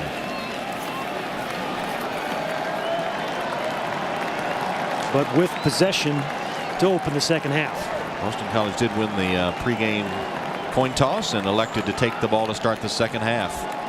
So the first half, as the final seconds tick away, the team's clearing the field. And let's go down to Alex. Charlie, talk me through the last possession. What did Jimmy do on the touchdown play to keep it alive? Well, we came into the game knowing we're going to have to throw the ball underneath their coverage because they play soft in coverage. So he just hit, he was very accurate in that drive. Go back to the first quarter, the intentional grounding safety with him. What did you see on that play? I thought the call was probably right. He got flushed out of there. And even if you get flushed out of the pocket, you got to get the ball past the line of scrimmage. And it didn't look like he got the ball past the line of scrimmage. You give up the big play to their receiver for the touchdown, the only touchdown for Boston College. Looked like Harrison Smith was a little bit confused on that. What happened? Well, actually, they ran a wheel route. So the guy swung around. The outside receiver came in, and then they swung. They were running on both sides. They were running wheels to both sides. Are you in a good place right now in terms of score? Well, I mean, I'd like to be up more than that, but I'm happy with the 2-minute drive there to get the lead back. Thanks, Charlie. All right, it was an impressive drive by the Irish to close the first half with the lead 13-9. Plenty still coming up now. Stay tuned for the U.S. Bank Notre Dame halftime report. And don't forget the halftime performance of the Notre Dame band can be seen on NBCSports.com. So with Notre Dame leading 13-9, let's go to Jimmy Roberts in New York.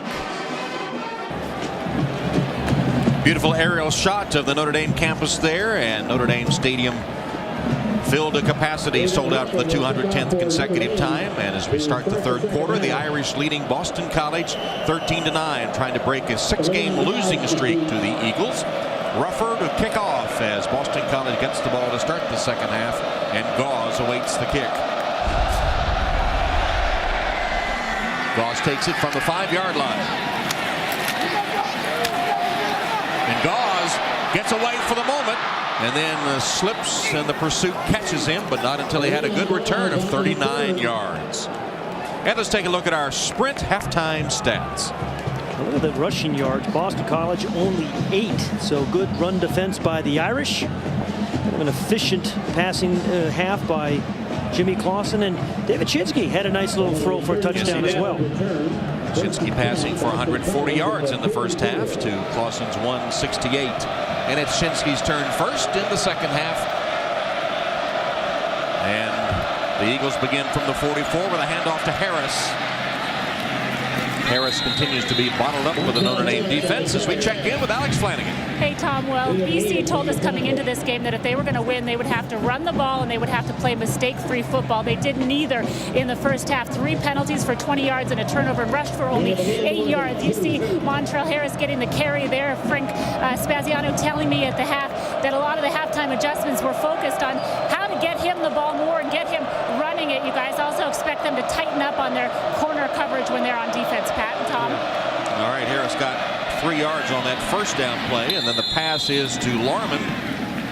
Well, Alex is right. They do really have to tighten up the pass coverage when they're on defense, and then they've got to get Montel Harris some holes. And Thomas Claiborne, we haven't really called his name much. The right guard, number 78 for Boston College. He was so big last week when Harris ran for those 264 yards. Most of those were run right behind that very large man. 325 pounds. That's a lot of burgers. Here's Shinsky on third down. Wide open across the middle, and a big catch made by Gunnell. Rich Gunnell with another big play for the Eagles. First down inside the Notre Dame 30. It gained 20 yards. Sergio Brown had to recover to get him down. I tell you, Rich Gunnell just keeps it going. He is their slot receiver, number 18, the man there in the middle. And he just runs what they call option routes. He can break inside or outside. Gary Tranquil, the offensive coordinator, was saying, hey, he's the kind of guy that we give him that kind of responsibility. Good throw there by Shinsky, and that guy knows what to do with it afterwards. Eagles driving to open the second half. Harris again bottled up. They hit him at the 30-yard line, a loss of a couple of yards. Darius Fleming. Who was the first guy in there? Darius Fleming playing defensive end now, Tom. Remember the movement? They moved Harrison Smith to his strong side linebacker. They moved Darius Fleming to defensive end, and they think they've added some athleticism and speed. He is their best pass rusher. At that time, a good play on a running down. First down line brought to you by Xerox. It's second down and 11 for the Eagles. Ball placed at the 30-yard line of the Irish.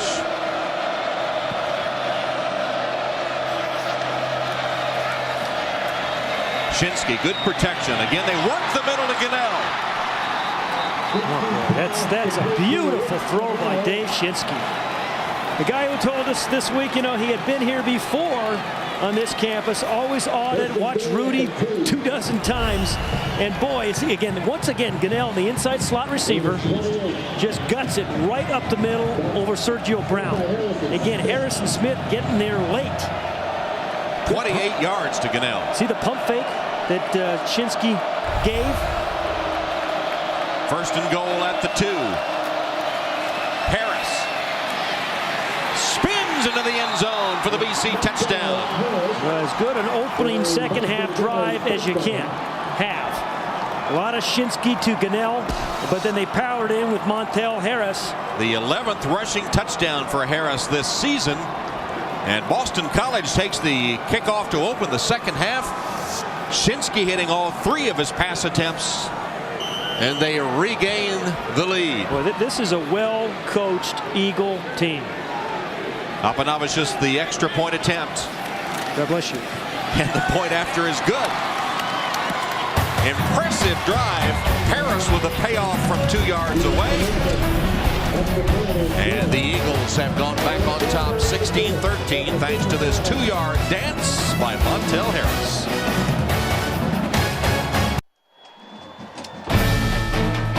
Notre Dame football is brought to you by Sprint, the Now Network. By Travelers Insurance. Get better coverage at travelers.com. By Priority Mail flat rate boxes only from the Postal Service, a simpler way to ship. And by Bud Light. Not too heavy, not too light, it's just right.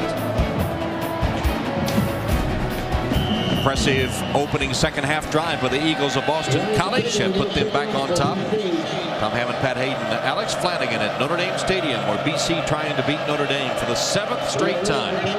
Quigley's kickoff. Fielded by Theo Riddick. Riddick to the 37-yard line, where Jimmy Clausen will go to work. Charlie Weiss was walking off the field with Alex Flanagan. He was talking about the soft coverage that his team is getting from Boston College. And this is the way they've played Jimmy Clausen the last three years. Look, 8 guys in coverage. This was a play from the first half. And it forces Jimmy to kind of hang on to the ball. Last week he was getting sacked. This week he just kind of dumps it for about a 7-yard gain. But that's why you're not seeing the big plays down the field that you ordinarily see out of the Irish. 37-yard line. Clausen lines up in the shotgun with 4 wide receivers. And finds Golden Tate on first down. Sometimes when you have a big arm like Jimmy Clausen does and a talented receiver like that, it is hard to be patient. But you said at the very beginning of the broadcast, you must be patient against this defense. There's another example as they throw underneath to Tate and pick up a pretty good chunk on first down of 5 yards. Second down and 5. You just can't go for the home run on every play.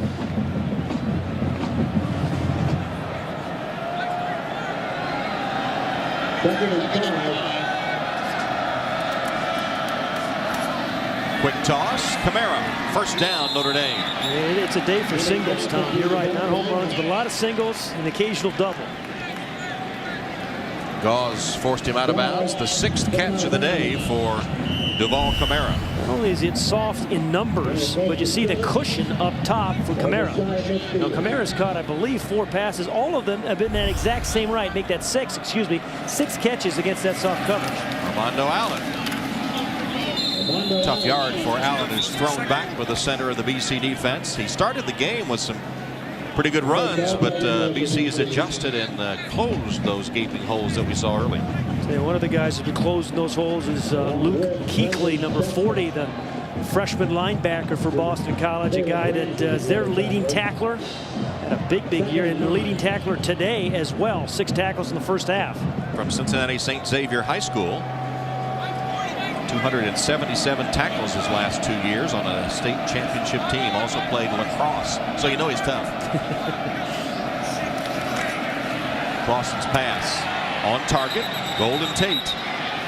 Thrown back, but his forward progress will give him about 6 yards. Tom, just talk about Luke Kuechly, and a lot of these student athletes at these two universities are alike. And Kuechly, a great student athlete, turned down Stanford and Duke in Virginia to head to Boston College. Thought he was going to redshirt this year. Ends up starting on opening day and having a heck of a freshman season. What's his defensive coordinator call him? Boy Wonder. Boy Wonder.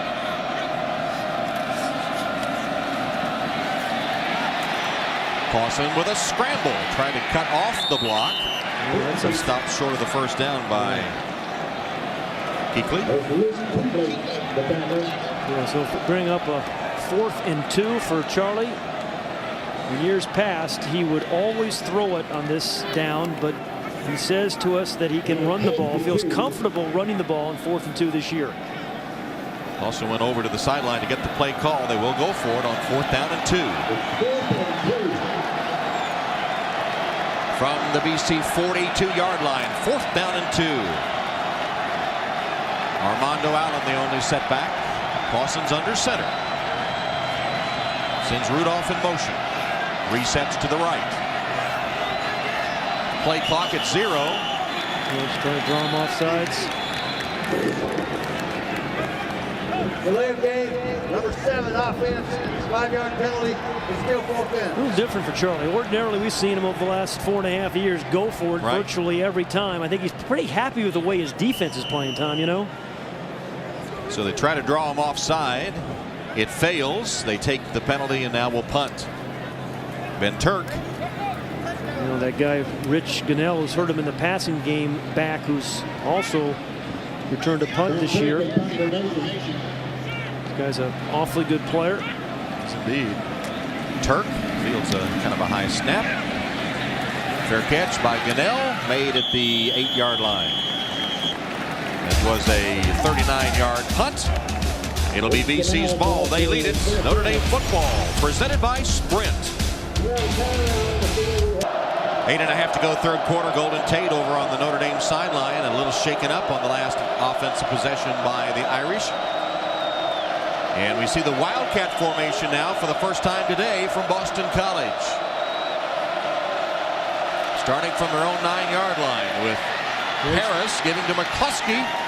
That was the other way. It was a Wildcat. Harris. Yeah, it was a Wildcat. That's the first Wildcat we've seen today, Tom. Remember last week, 161 of his 264 came from that formation. So Gary Tranquil, nice little adjustment here. Good opening drive to start the quarter. Then they come back the second drive, the second half, with their Wildcat formation, which they call the bazooka. So Harris faked it to McCluskey, kept it for 13 yards. Wildcat again. Flag stopped that play. And Tom, we mentioned Gary Tranquil, the offensive coordinator, a guy that, 45. 77 of the offense, 5-yard penalty, it's still 1st down. Emmett Cleary, false start. Alex? Hey, Tom, well, Golden Tate appearing to suffer a neck stinger on that last possession. I think he's going to go back in the game and be okay, but Notre Dame's wide receiving corps kind of starting to thin. Robbie Paris coming out in the second half in street clothes, just too banged up and bruised to be able to do anything today from last week's USC game, Tom. All right, thanks, Scooter. First down and 15, and Harris continues to find the going tough against the Notre Dame rush defense. Thanks to MetLife for providing today's coverage from the air. MetLife has the protection you need for the most important ifs in your life. Visit MetLife.com today. Awfully pretty campus in October, isn't it? Sure is, boy. 2nd down, 13. Fans exhorting the Irish defense to make a play. BC went right through them easily on the first possession of the second half. Shinsky's pass, beautiful spiral, and right into the arms of Rich Gunnell. My goodness. 19 yards. We said Dave Shinsky, a true freshman, be it that he's 25 years old. They've not been able to handle two other freshmen from Michigan and USC. And this guy, Gunnell, number 18, is in the slot again. Just a little corner route this time against Slaughter, number 26. That's a pretty good throw because there wasn't a lot of room. He's got to get 1 foot down. Left foot is in, and that is a catch. Play action fake. Shinsky on a first down pass. Behind his intended receiver, Gunnell, and incomplete. Kyle McCarthy running with Gunnell, but the pass from Shinsky off target. He hadn't had many of those today, though. Well, the little shaky start, but yeah. We talked about him being a 7-year baseball player in the minor leagues. And there you see it. 4th round pick of the Twins in 2003. Finished his career this year with the AA New Hampshire Fisher Cats. He started out hitting only 2 of his first 9 attempts, but he's 11 for 14 since then. Montel Harris. He's telling us this week, Shinsky, this is not his first time in the stadium. He was here playing a minor league baseball game in South Bend, not on the campus, but took the time to come over and walk around the campus with some of his teammates, and was just awed by it. He was in awe. And here he is leading in the 3rd quarter at Notre Dame Stadium in his first appearance here. Now he's facing a 3rd down and 8.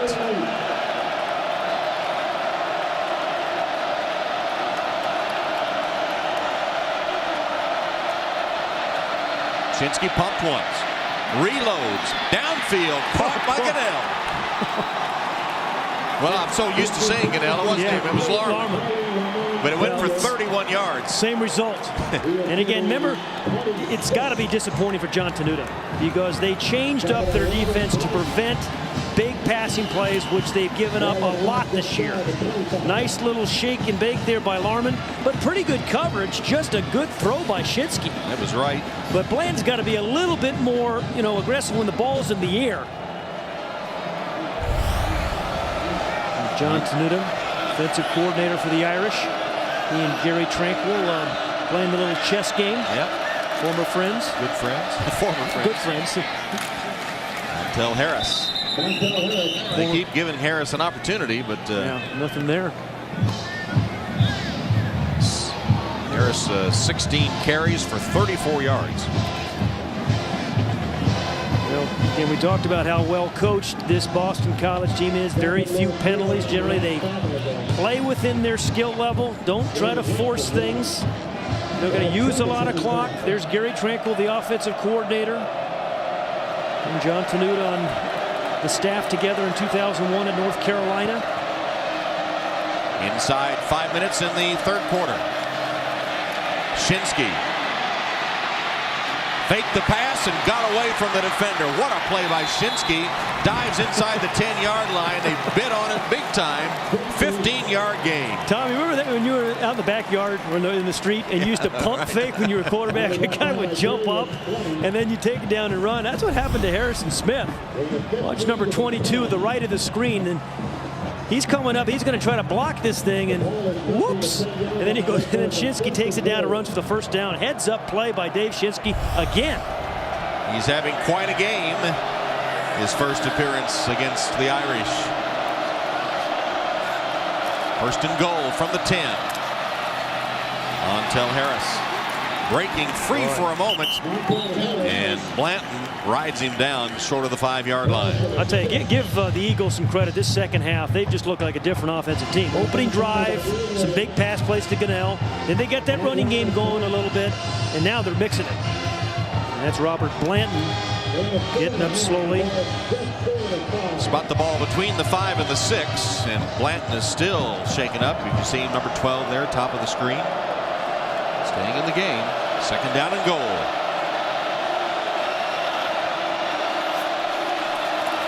Harris fumbled the football. Fumbled the ball.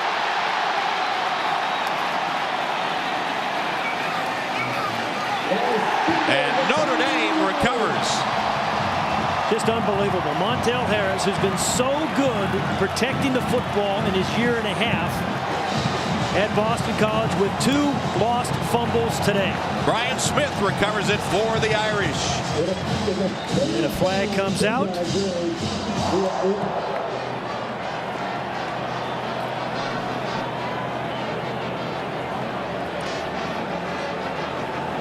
After the recovery, the left game, 58 of Notre Dame moved the ball half the distance to the goal. It's first down and 10 to go this way. Take a look at the fumble, and Brian Smith can't believe it. I'm not sure of the call. I'm not sure what it is either. Here he comes through in a tackle there by Sergio Brown. You couldn't see the ball pop out, Tom, but it was Sergio Brown, number 31, was the one. And they're going to review this play. They review them all in college football. Ball's out there. It's out. That's a good review. That ball is definitely out. That angle shows it's out. The drive that began at the Boston College 9-yard line. They advance over 90 yards in 10 plays, and then the fumble apparently will turn it over to the Irish. Not sure where the penalty on Brian Smith comes. But twice they forced Harris to fumble. Then we said it came into the game with 356 touches without a fumble, 2 of them today. It's amazing. All right, the Irish take over when we come back to Notre Dame Stadium. Very uncharacteristic 2 fumbles by Montel Harris today, and that blunts what appeared to be a Boston College scoring drive and gives Notre Dame the ball at the 3-yard line.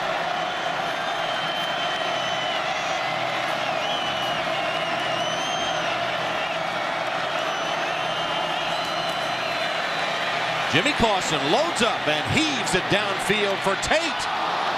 And it's incomplete. Good coverage by Donnie Fletcher. Yeah, great coverage by Fletcher. But we're just, every time they throw the ball to Golden Tate, you expect him to come down with it. You just wonder if that shoulder that Alex Flanagan reported about a little while ago is still bothering Golden Tate. Because he's number 23 at the top of the screen there. Ordinarily, he makes that adjustment, but Donnie Fletcher, who's 6'1", tall corner, knocks it away. 2nd and 10 from the 3.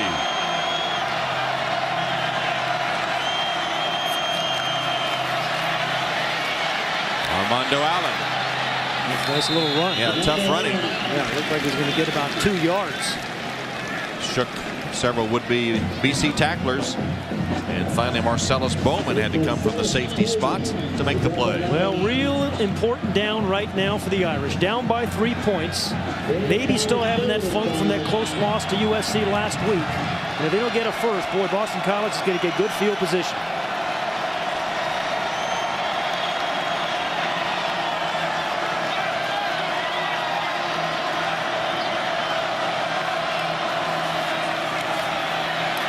Clausen hit as he releases it, and it's incomplete.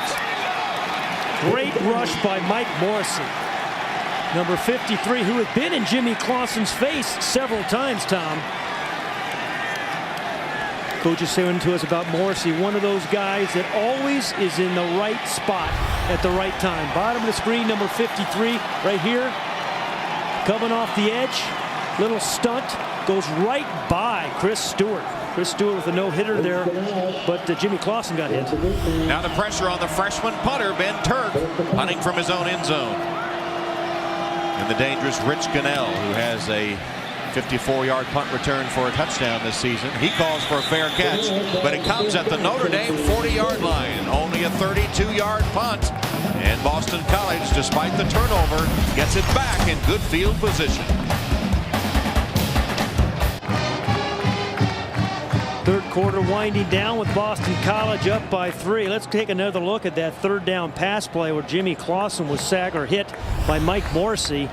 And watch what happens to him after the play. Down on the right shoulder, making sure it wasn't intercepted, and then he reaches for his right shoulder. Then on the sideline, Charlie Weiss was just asking, hey, are you okay to go? And he has been battered. He said, no, I'm not hurt, I'm going to go, but I'm not sure if the trainers will let him. Meantime, the defense is faced with a task of stopping BC with a short field. They start from the Notre Dame 40 with a handoff to Harris. Sean Swinar with the Notre Dame tackle as we check in with Alex. Hey, Tom, well, Jimmy Clausen came off the field with his right arm pinned against his leg, not moving it. Then he went to the bench, sat down, kind of hunched over and tried to swing the arm. You guys are right, though. It looks like he is going to go back in. The trainers have not talked to him at all, and Dane Chris not warming up at all.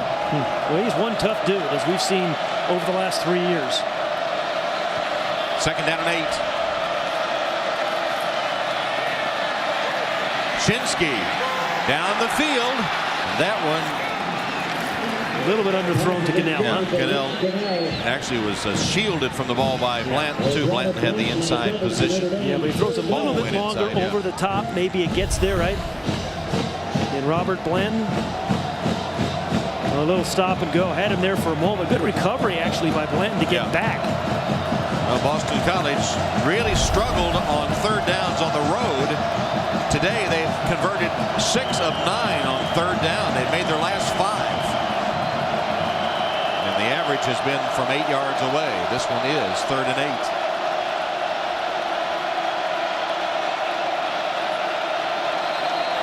Well, flags. Gunnell got going a little bit too early. He was the man in motion and missed the snap count. That'll make it.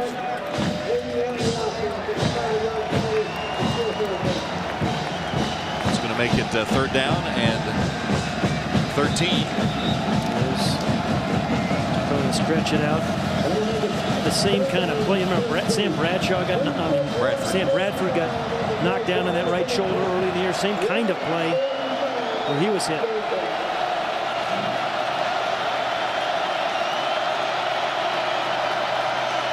Big play for the Notre Dame defense.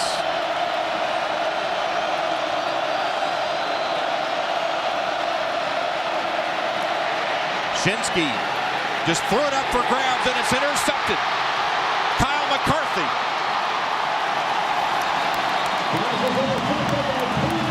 Taken out by Justin Jarvis, a 20-yard return after the interception. And Tom, that's where a good pass rush leads to the interception. I mean, Shinsky just could not get enough on the ball as he was releasing it. She was kind of getting hit, a guy in his face. He tries to throw it up, hoping that Gunnell is going to make a play, and then Kyle McCarthy has way too much time to get there. Here's the pressure. Kerry Neal, I think, was the man applying the pressure. Again, see, you just can't step up, kind of short arm the throw. And Kyle McCarthy, as you call him, Mr. Dependable, there for his 4th interception of the year. Armando Allen crosses the 45, about a 3-yard gain, and Jimmy Clausen is back on the field. Playing with a turf toe, and now you see the sore right shoulder. This is why guys do so much weight training in the offseason, though, today in this era, to kind of be able to absorb hits like that and bounce back. Boston College with 3 turnovers today and still with a 3-point lead. Final minute of the 3rd quarter.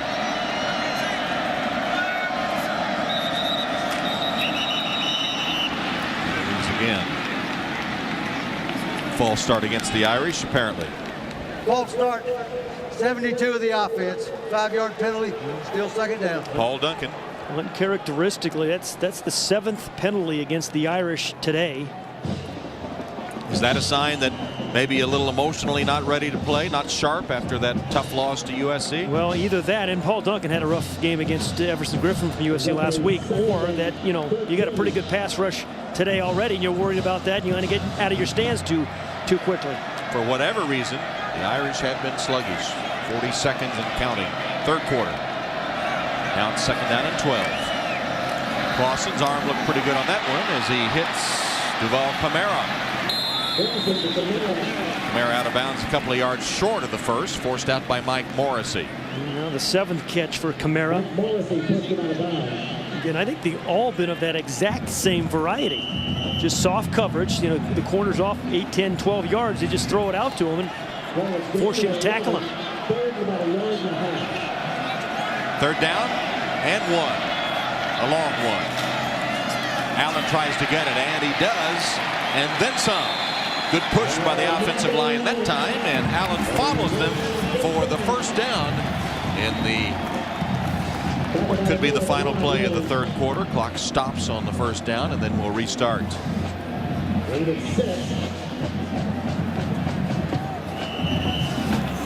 And the clock winds, and we'll tick down the final seconds of the third.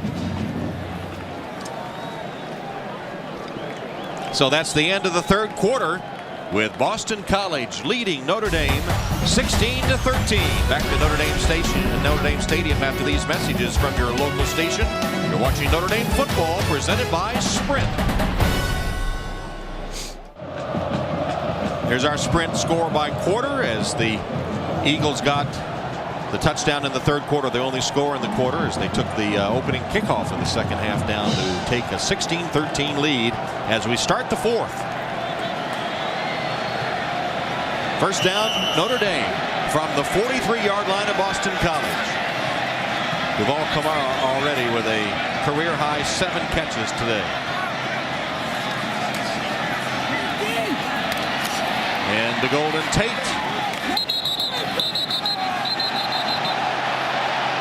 And the official shaking his head no. Now a flag does come down. You could obviously hear the whistle sounding as the action continued. And let's see if the penalty was for a late hit or whether it was something else.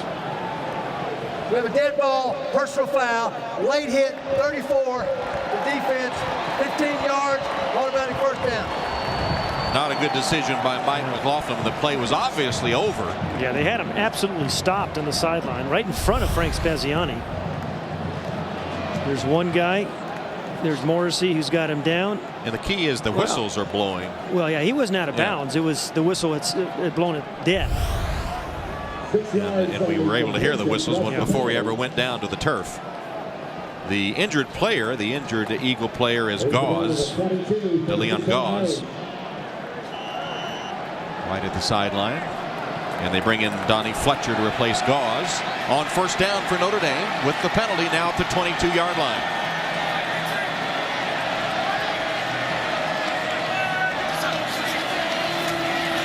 Armando Allen can't get outside and swamped by the white jerseys back at the line of scrimmage. Good team defense. You know, they stuffed him up early inside, good outside coverage, and then Luke Kuechly, I think, finished it off. It's the 9th tackle of the day by Kuechly. McLaughlin, and then Kuechly finishes it off. Good linebacking play by the Eagles today. Morrissey, McLaughlin, and Kuechly. Second down and 11 after a loss of 1 by Allen.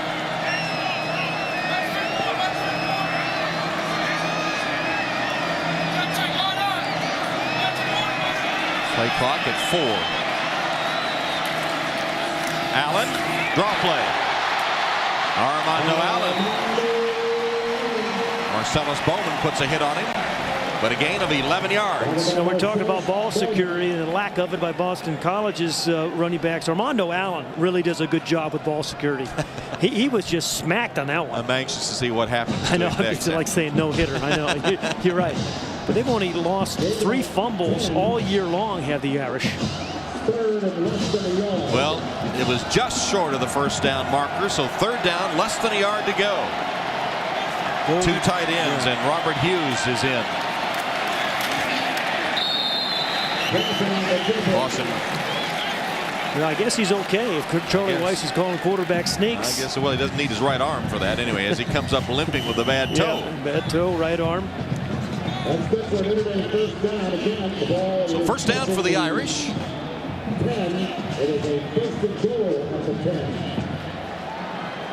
And the ball resting right on the 10-yard line. So first and goal from the 10-yard line.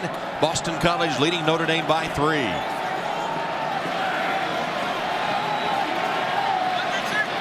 Shotgun. Clausen going for the end zone, and Golden Tate. And well covered on the play by Donnie Fletcher. Donnie Fletcher did a great job. I mean, you talk about, he knew what was going to happen right there. He was expecting the jump ball. Donnie Fletcher, number 4. Big cushion. Hard to throw the fade when a corner has that much of a cushion on you, Tom. Usually it's against bump and run. Remember, also we mentioned Fletcher at 6'1". It's hard to get the ball over. Good coverage, good read by Donnie Fletcher. So they go for the fade attempt to Tate on first down. Now they put Tate in the slot to the top of the screen on 2nd down and goal from the 10.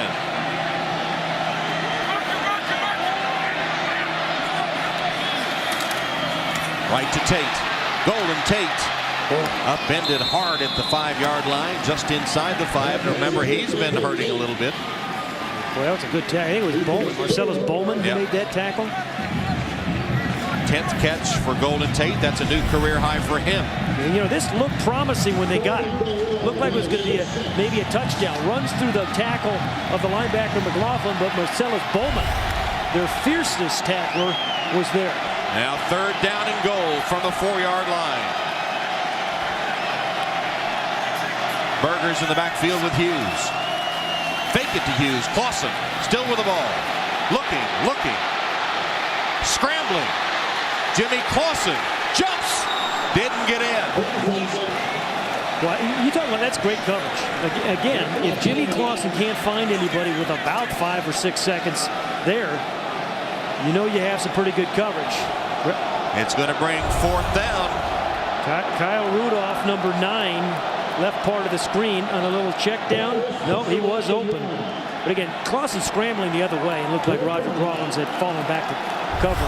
4th down and goal from the 1-yard line, and Notre Dame's going to go for it.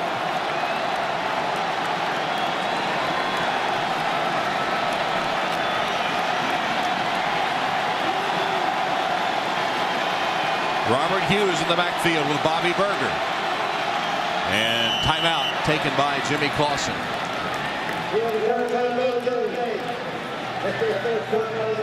So the Irish take the timeout.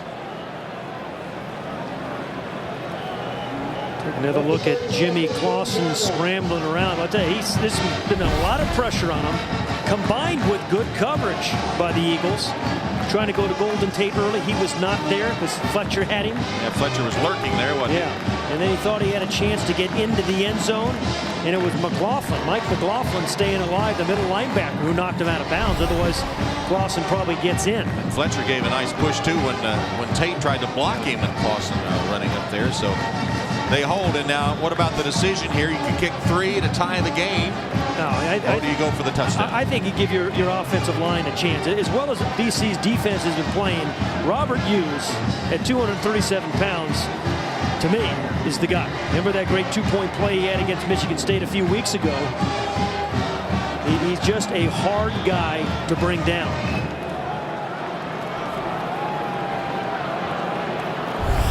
Take a look at the run by Clausen. Watch Fletcher here now against Tate. He just holds his ground, too, enabling McLaughlin to make the play. If Tate does a better job there, Jimmy gets in. Yeah. Well, you know, they got Robert Hughes and Theo Riddick in. And Boston College, seeing that, is going to call a timeout because Clausen was not on the field. They apparently were going to go to the Wildcat. I'm calling timeout next. You need one. Kind of where you have to sit in the corner. Yeah, I know. My mom used to do that to me.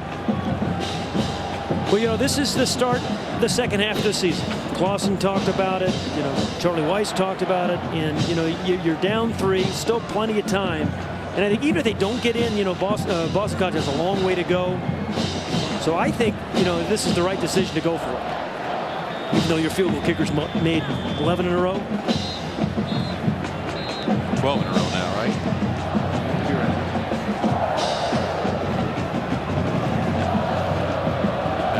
Clausen remains on the sideline on 4th down and goal from the 1-yard line. Usually when they have the Wildcat, we see Armando Allen. You know, and then we threw it once. No, they're just going to use. But it's Hughes this time to take the direct snap, one would assume. So Hughes in the Wildcat. 4th and goal at the 1. Fakes the handoff. Hughes pounding. No signal yet. Did not make it. Did not make it. Goal line stand by Boston College. Great goal line stand by BC. And Mike McLaughlin, the middle linebacker, right in the middle of that, putting the thump on Robert Hughes. I still like to call, but it took a great defensive play by Bowman and McLaughlin to put the stop on Hughes. He kind of limps off the field. Yeah, he's a little woozy as he comes to the sideline. Here's why. Look at this goal line stand by the Eagles. Hughes lowers his head, pounds ahead, and cannot get in. Still a three-point game. Notre Dame football is brought to you by Adidas. Impossible is nothing. By new Gillette Hydro Scrub Body Wash, a powerful clean without dry skin. By ADT Security Services, always there. And by Xerox, ready for real business. After the goal line stand, Boston College takes over at its own 1-yard line, leading by 3 in the fourth quarter with 11-19. Eagles bidding for their 7th straight win over Notre Dame.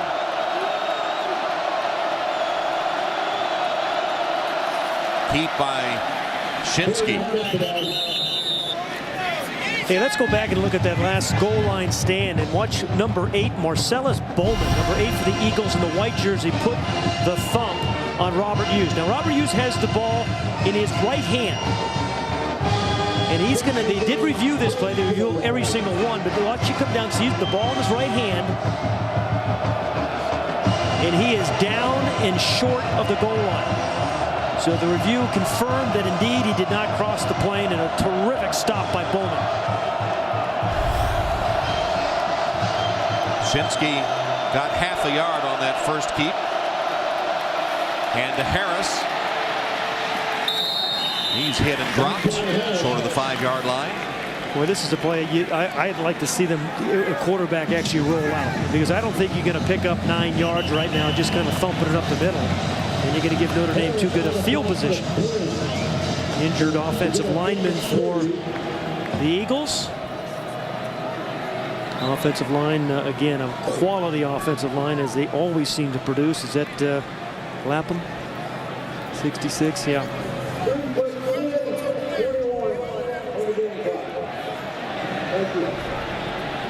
So Lapham is the injured Eagle. As I said, you know, Shinsky growing as a quarterback, his 5th start after 7 years of playing baseball. And as I said, I'd really like to see him on the move on this play. Shinsky back in his high school football career. Went to Mount Carmel, Pennsylvania area high school. Was an all-stater there and a 4-year starter. And 400 completions for over 6,300 yards on a state AA championship team. There's your quarterback comparison today, brought to you by Sprint. Yeah, look at that. You know, it's 245 yards. As you said, off to a slow start, but been pretty strong after that. And he's really, you know, he struggled in their 2 road games against Clemson and Virginia Tech. To be perfectly honest, he was awful, but he has played very, very well today. Has outplayed the Heisman candidate Jimmy Clausen, and has his team in front, although facing a perilous 3rd down here, very deep in his own territory. 25 years old. His teammates and coaches call him Uncle Dave.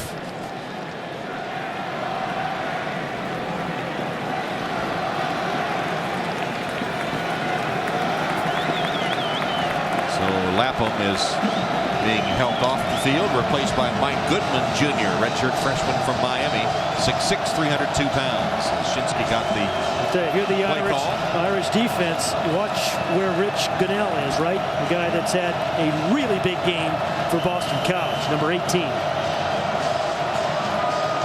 3-yard line, 3rd down and 8.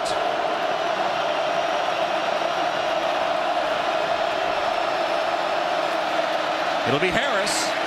Nowhere to go.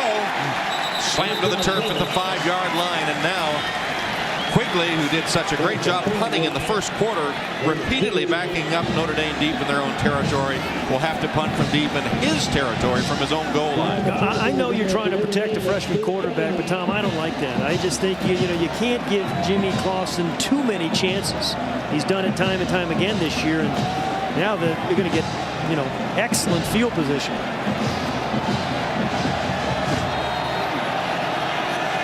Ryan Quigley will punt to Golden Tate. Takes off, and Tate has to backpedal to field it over his shoulder, and nowhere to go now. 'Trying to get to the outside, makes a cut up. Nice move there. Still not down as he tries to reverse his field and is caught around the ankle at the 48-yard line by Marcellus Bowman. 50-yard punt, 7 yards on the return. Notre Dame's ball down 3.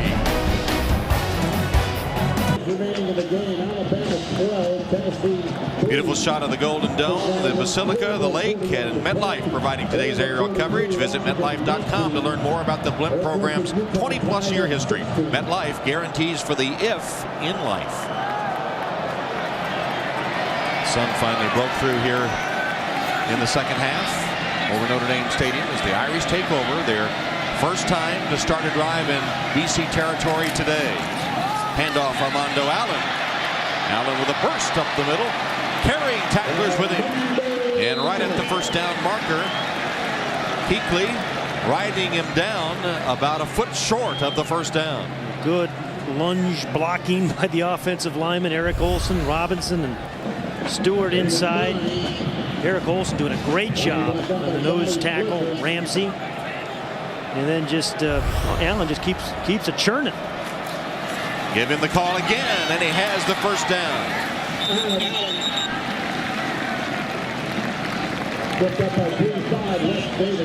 Wes Davis comes up from his free safety spot to stop Armando Allen, but not until he had first down yardage. Today's first down line brought to you by Xerox. Yeah, Notre Dame, as they have been most of the day, in no huddle, but not a hurry.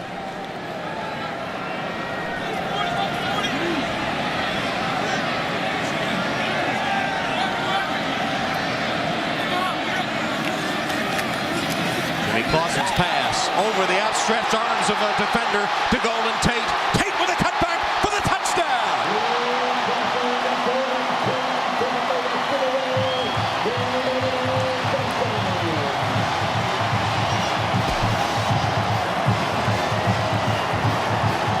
You have got to cover Golden Tate.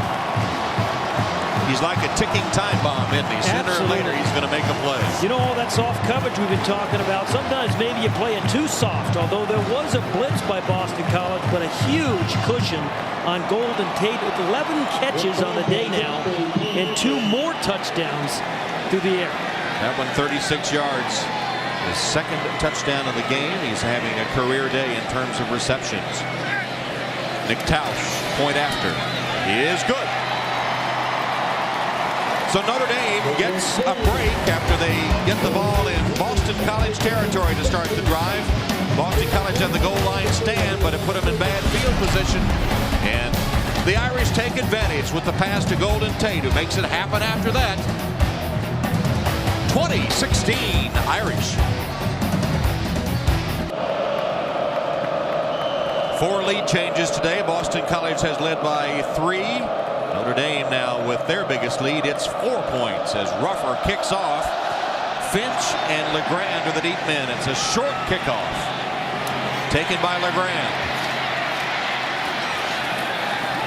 And just short of the 30-yard line. Hey, Tom, let's go back and take another look at the touchdown. And first you can see a blitz by the safety, Marcellus Bowman. He's the guy that made the goal line stop a moment ago. He gets there late, allows single coverage on Golden Tate, but a huge cushion on Golden. It was over 9 yards cushion. See, 9.2 yards on the cushion because he had single coverage, but that's just too much. And then a perfect throw by Clausen out away from the defender, over the linebacker, and then he turns into that outstanding halfback that we've seen for the last 2 years.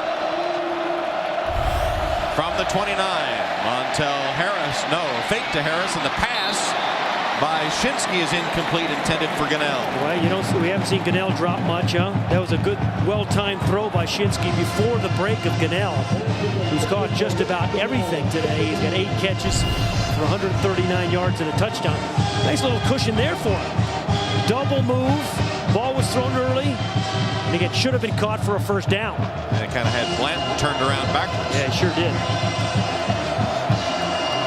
A Wildcat formation for Boston College.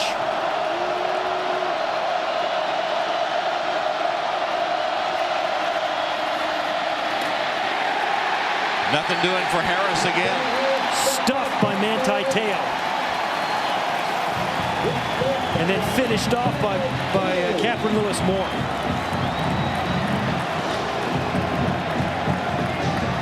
Live at the top of the screen is Manti Te'o, the guy that really kind of blitzed and then put the initial hit on Harris that led to the stop and the loss.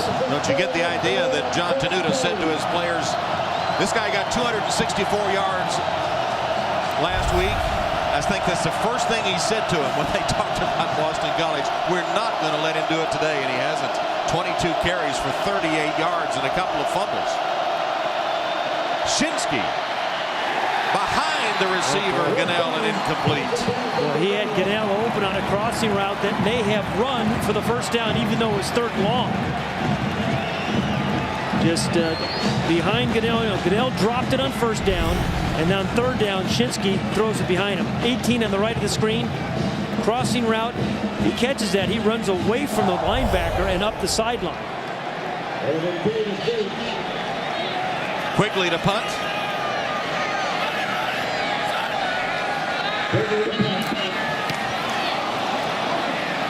Golden Tate, fair catch. Makes it at about the 33-yard line as we go to Jimmy Roberts in New York.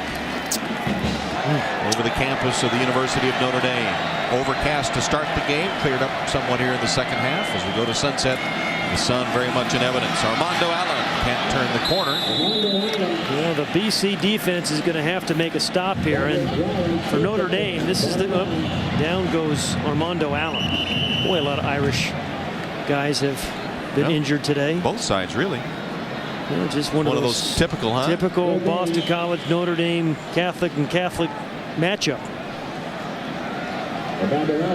Roderick Rollins, the man that hit Allen hard. Kuechly chasing him. And Rollins has made a couple of nice plays from his corner spot. Fought through a blocker. Oh boy, yeah, left knee. And Hughes, remember, was woozy when he came to the sideline after being stuffed on the goal line stand by the Eagles. Golden Tate with an injured shoulder as Jimmy Clausen kind of limped off once. So Jonas Gray will come in at running back now to replace Armando Allen. Running out of running backs and wide receivers. Allen with 19 carries for 96 yards today. That's over 5 yards a pop. Both Duval Camara and Golden Tate have career highs in catches today. 6:45 and counting. It's second down and 10.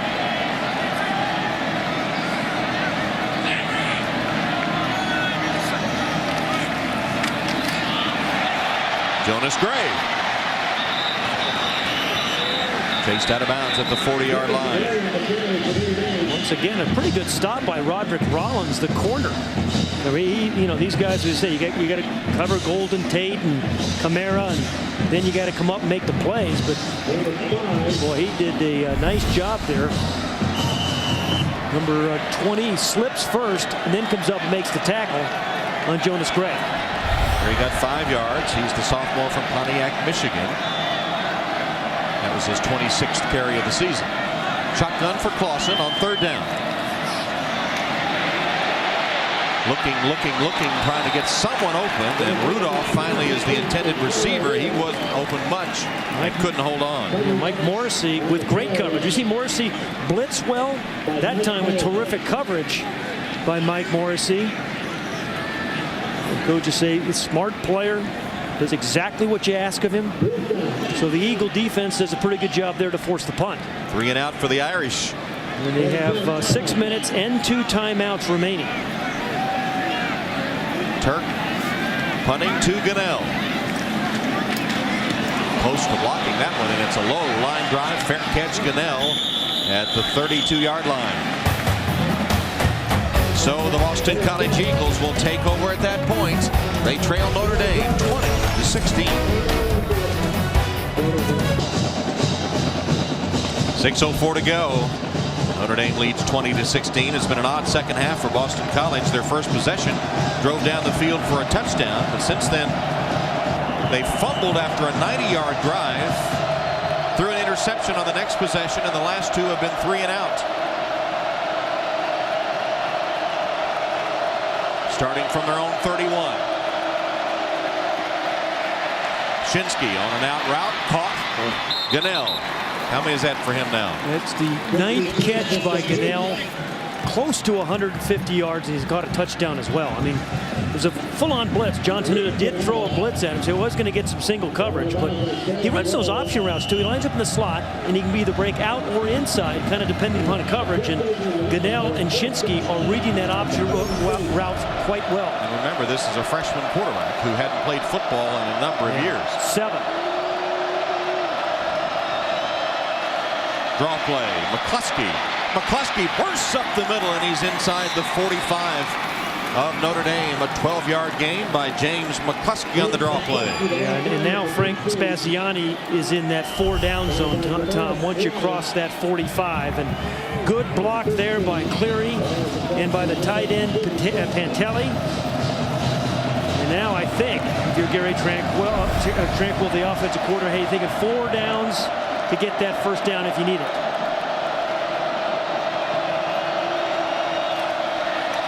McCluskey fumbled a football. I think they called it down. Heard the whistle blow, and I think it'll be ruled down. It's Jamara Slaughter who's got his chance today at safety.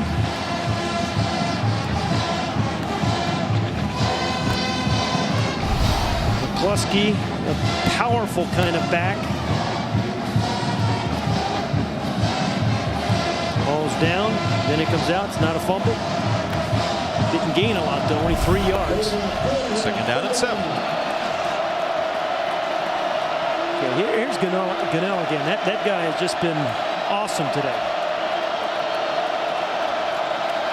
Shinsky looking for him. Almost intercepted. It is on the rebound. McCarthy has his second of the day.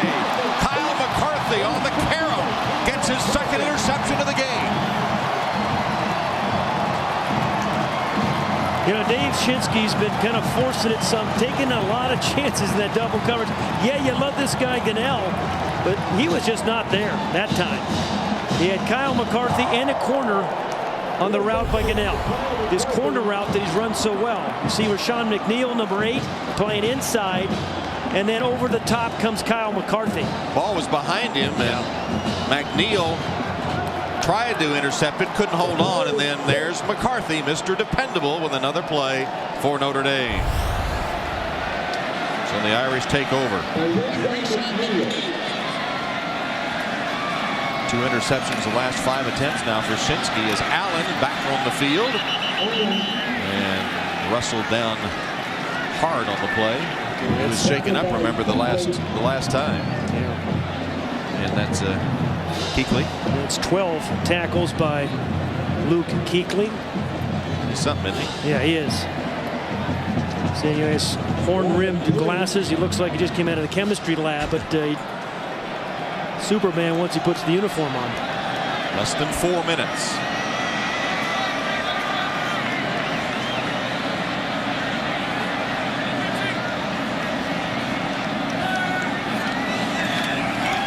Hand off to Allen. Mondo again showing us some tough running as he keeps his legs moving, spins, gets back to and across the original line of scrimmage. Yeah, Boston College will use one of their 2 remaining timeouts. And, use your timeouts on defense because you can stop the clock on offense, right? So a good call by Frank Spaziani. 3.5 minutes to go. This has been a close game throughout. 4 lead changes in the game.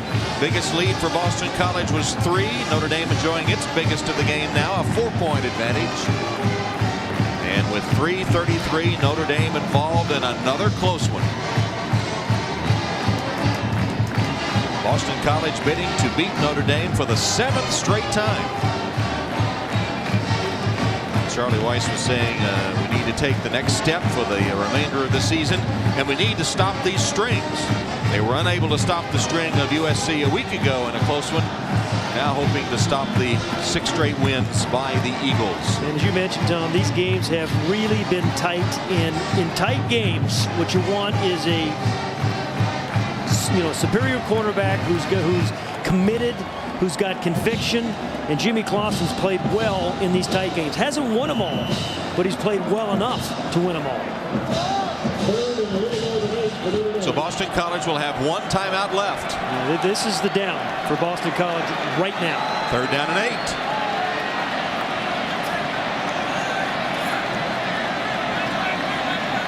Four-man rush with soft coverage again by Boston College. Clausen. Pass is intercepted. Kuechly, I think. Kuechly intercepts it. Only the 3rd interception of the season by Jimmy Clausen, and it couldn't have come at a worse time. They'll review it to see if he didn't catch it off the turf. And Jimmy Clausen say, don't stop. Boy wonder. Ball got tipped a little bit. No, that touched the ground. Yeah, that is not an interception. That will be an incompletion after they look at it in review. Yeah, they'll review that, turn it around. That's not an interception, and punt the ball away. So the play is under review, and we believe it will be reversed. Has to be. Ball was tipped. Ball was tipped, I think, early, and maybe that's why the ball didn't get out to an open Kyle Rudolph. Never got there, did it? It lost its momentum with the tip of the ball on the turf. No interception. Still a good defensive play by the Eagles. They're going to get another chance with, lots of time left and a one timeout remaining. It's got to be overturned.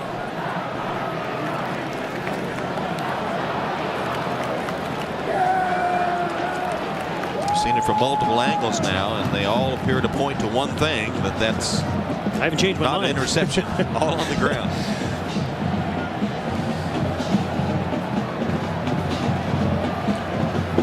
Well, if it is overturned as we expect, we'll see. After further review, it is determined that the ball hit the ground before it was good job by the officials. Getting it right. Here's Luke. Played great. 12 tackles on the day so far for Kuechly. But now Ben Turk, the freshman, who has not punted well today. And remember, to a guy punting the ball to Gunnell, who's been hot as a receiver, and as you mentioned, has returned a punt this year for a touchdown. So the freshman Turk, they need him to unleash one here if he can. 33-yard average today, only 33 yards. This one's better. Fair catch, Gunnell. Fans with an oh as it nearly came out of his hands. So it's up to the Notre Dame defense now to make a play and hold the Eagles if they can with 3:22 on the clock. As we move to prime time next weekend, just coincidentally Halloween weekend, by the way. Washington State and Notre Dame from San Antonio. A Notre Dame home game in San Antonio, prime time on NBC next Saturday. 68 yards away, Tom, and as we've said, plenty of time with that one remaining timeout for Boston College, too. Shinsky under pressure, sets up a screen. Harris decked on the play. Great Notre Dame defense by the freshman Manti Te'o. He smelled it out all the way.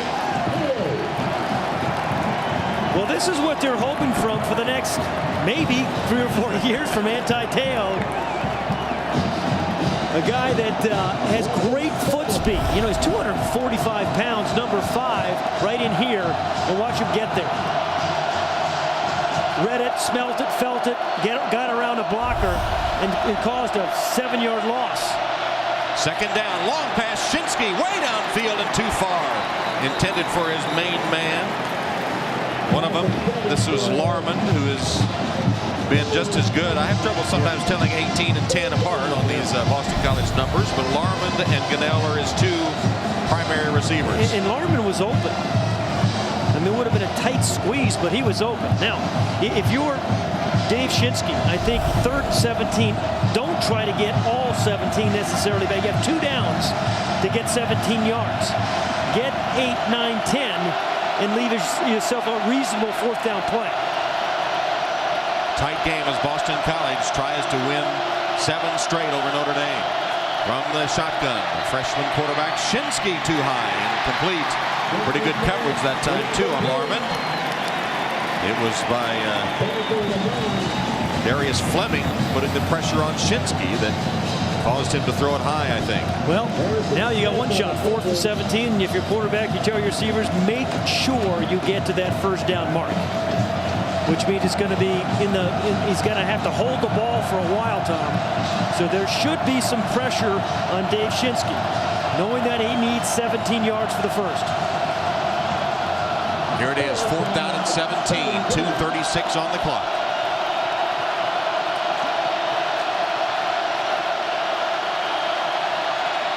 Shinsky throws deep. It's caught. Rich Gunnell with another clutch reception to the 45 of Notre Dame. A 30-yard gain on 4th down and 17. And another big chunk of yardage in the passing game. Rich Gunnell, once again from the slot, the inside guy in the slot formation, and he has that option route. A little skinny post, goes up tall to get it. Great hands and a perfect throw by Shinsky for the first. 46-yard line of Notre Dame. Shinsky, clutch, double clutch, and the pass broken up. And a flag for interference on McCarthy, maybe. Justin Jarvis, the intended receiver.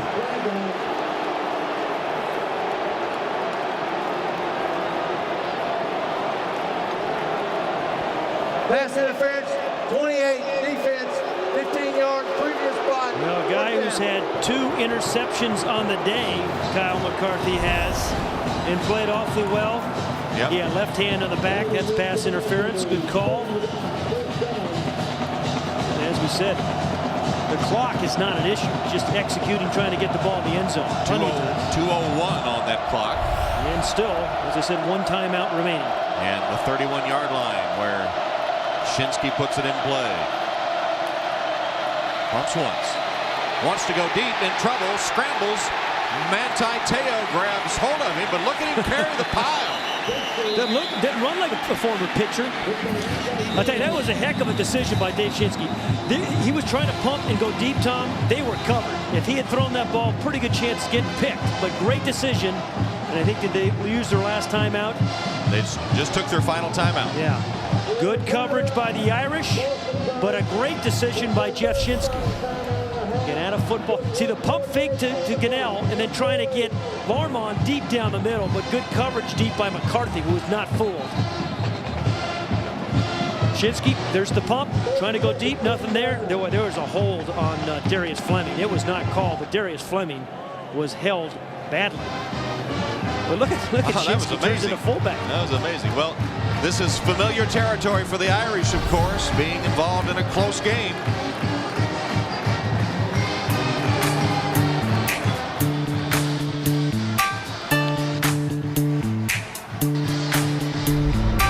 Here are the close games at Michigan. This is the one they lost. And then Michigan State, Kyle McCarthy with the interception to save it. At Purdue, the drive engineered by Jimmy Clausen.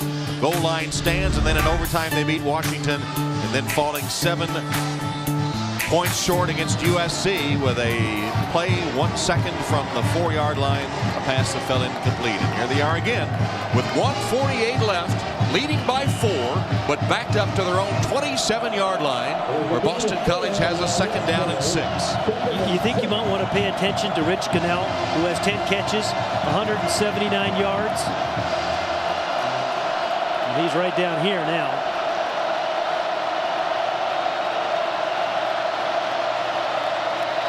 Shinsky with all day. Flush from the pocket, hit as he delivers, and this one is picked off.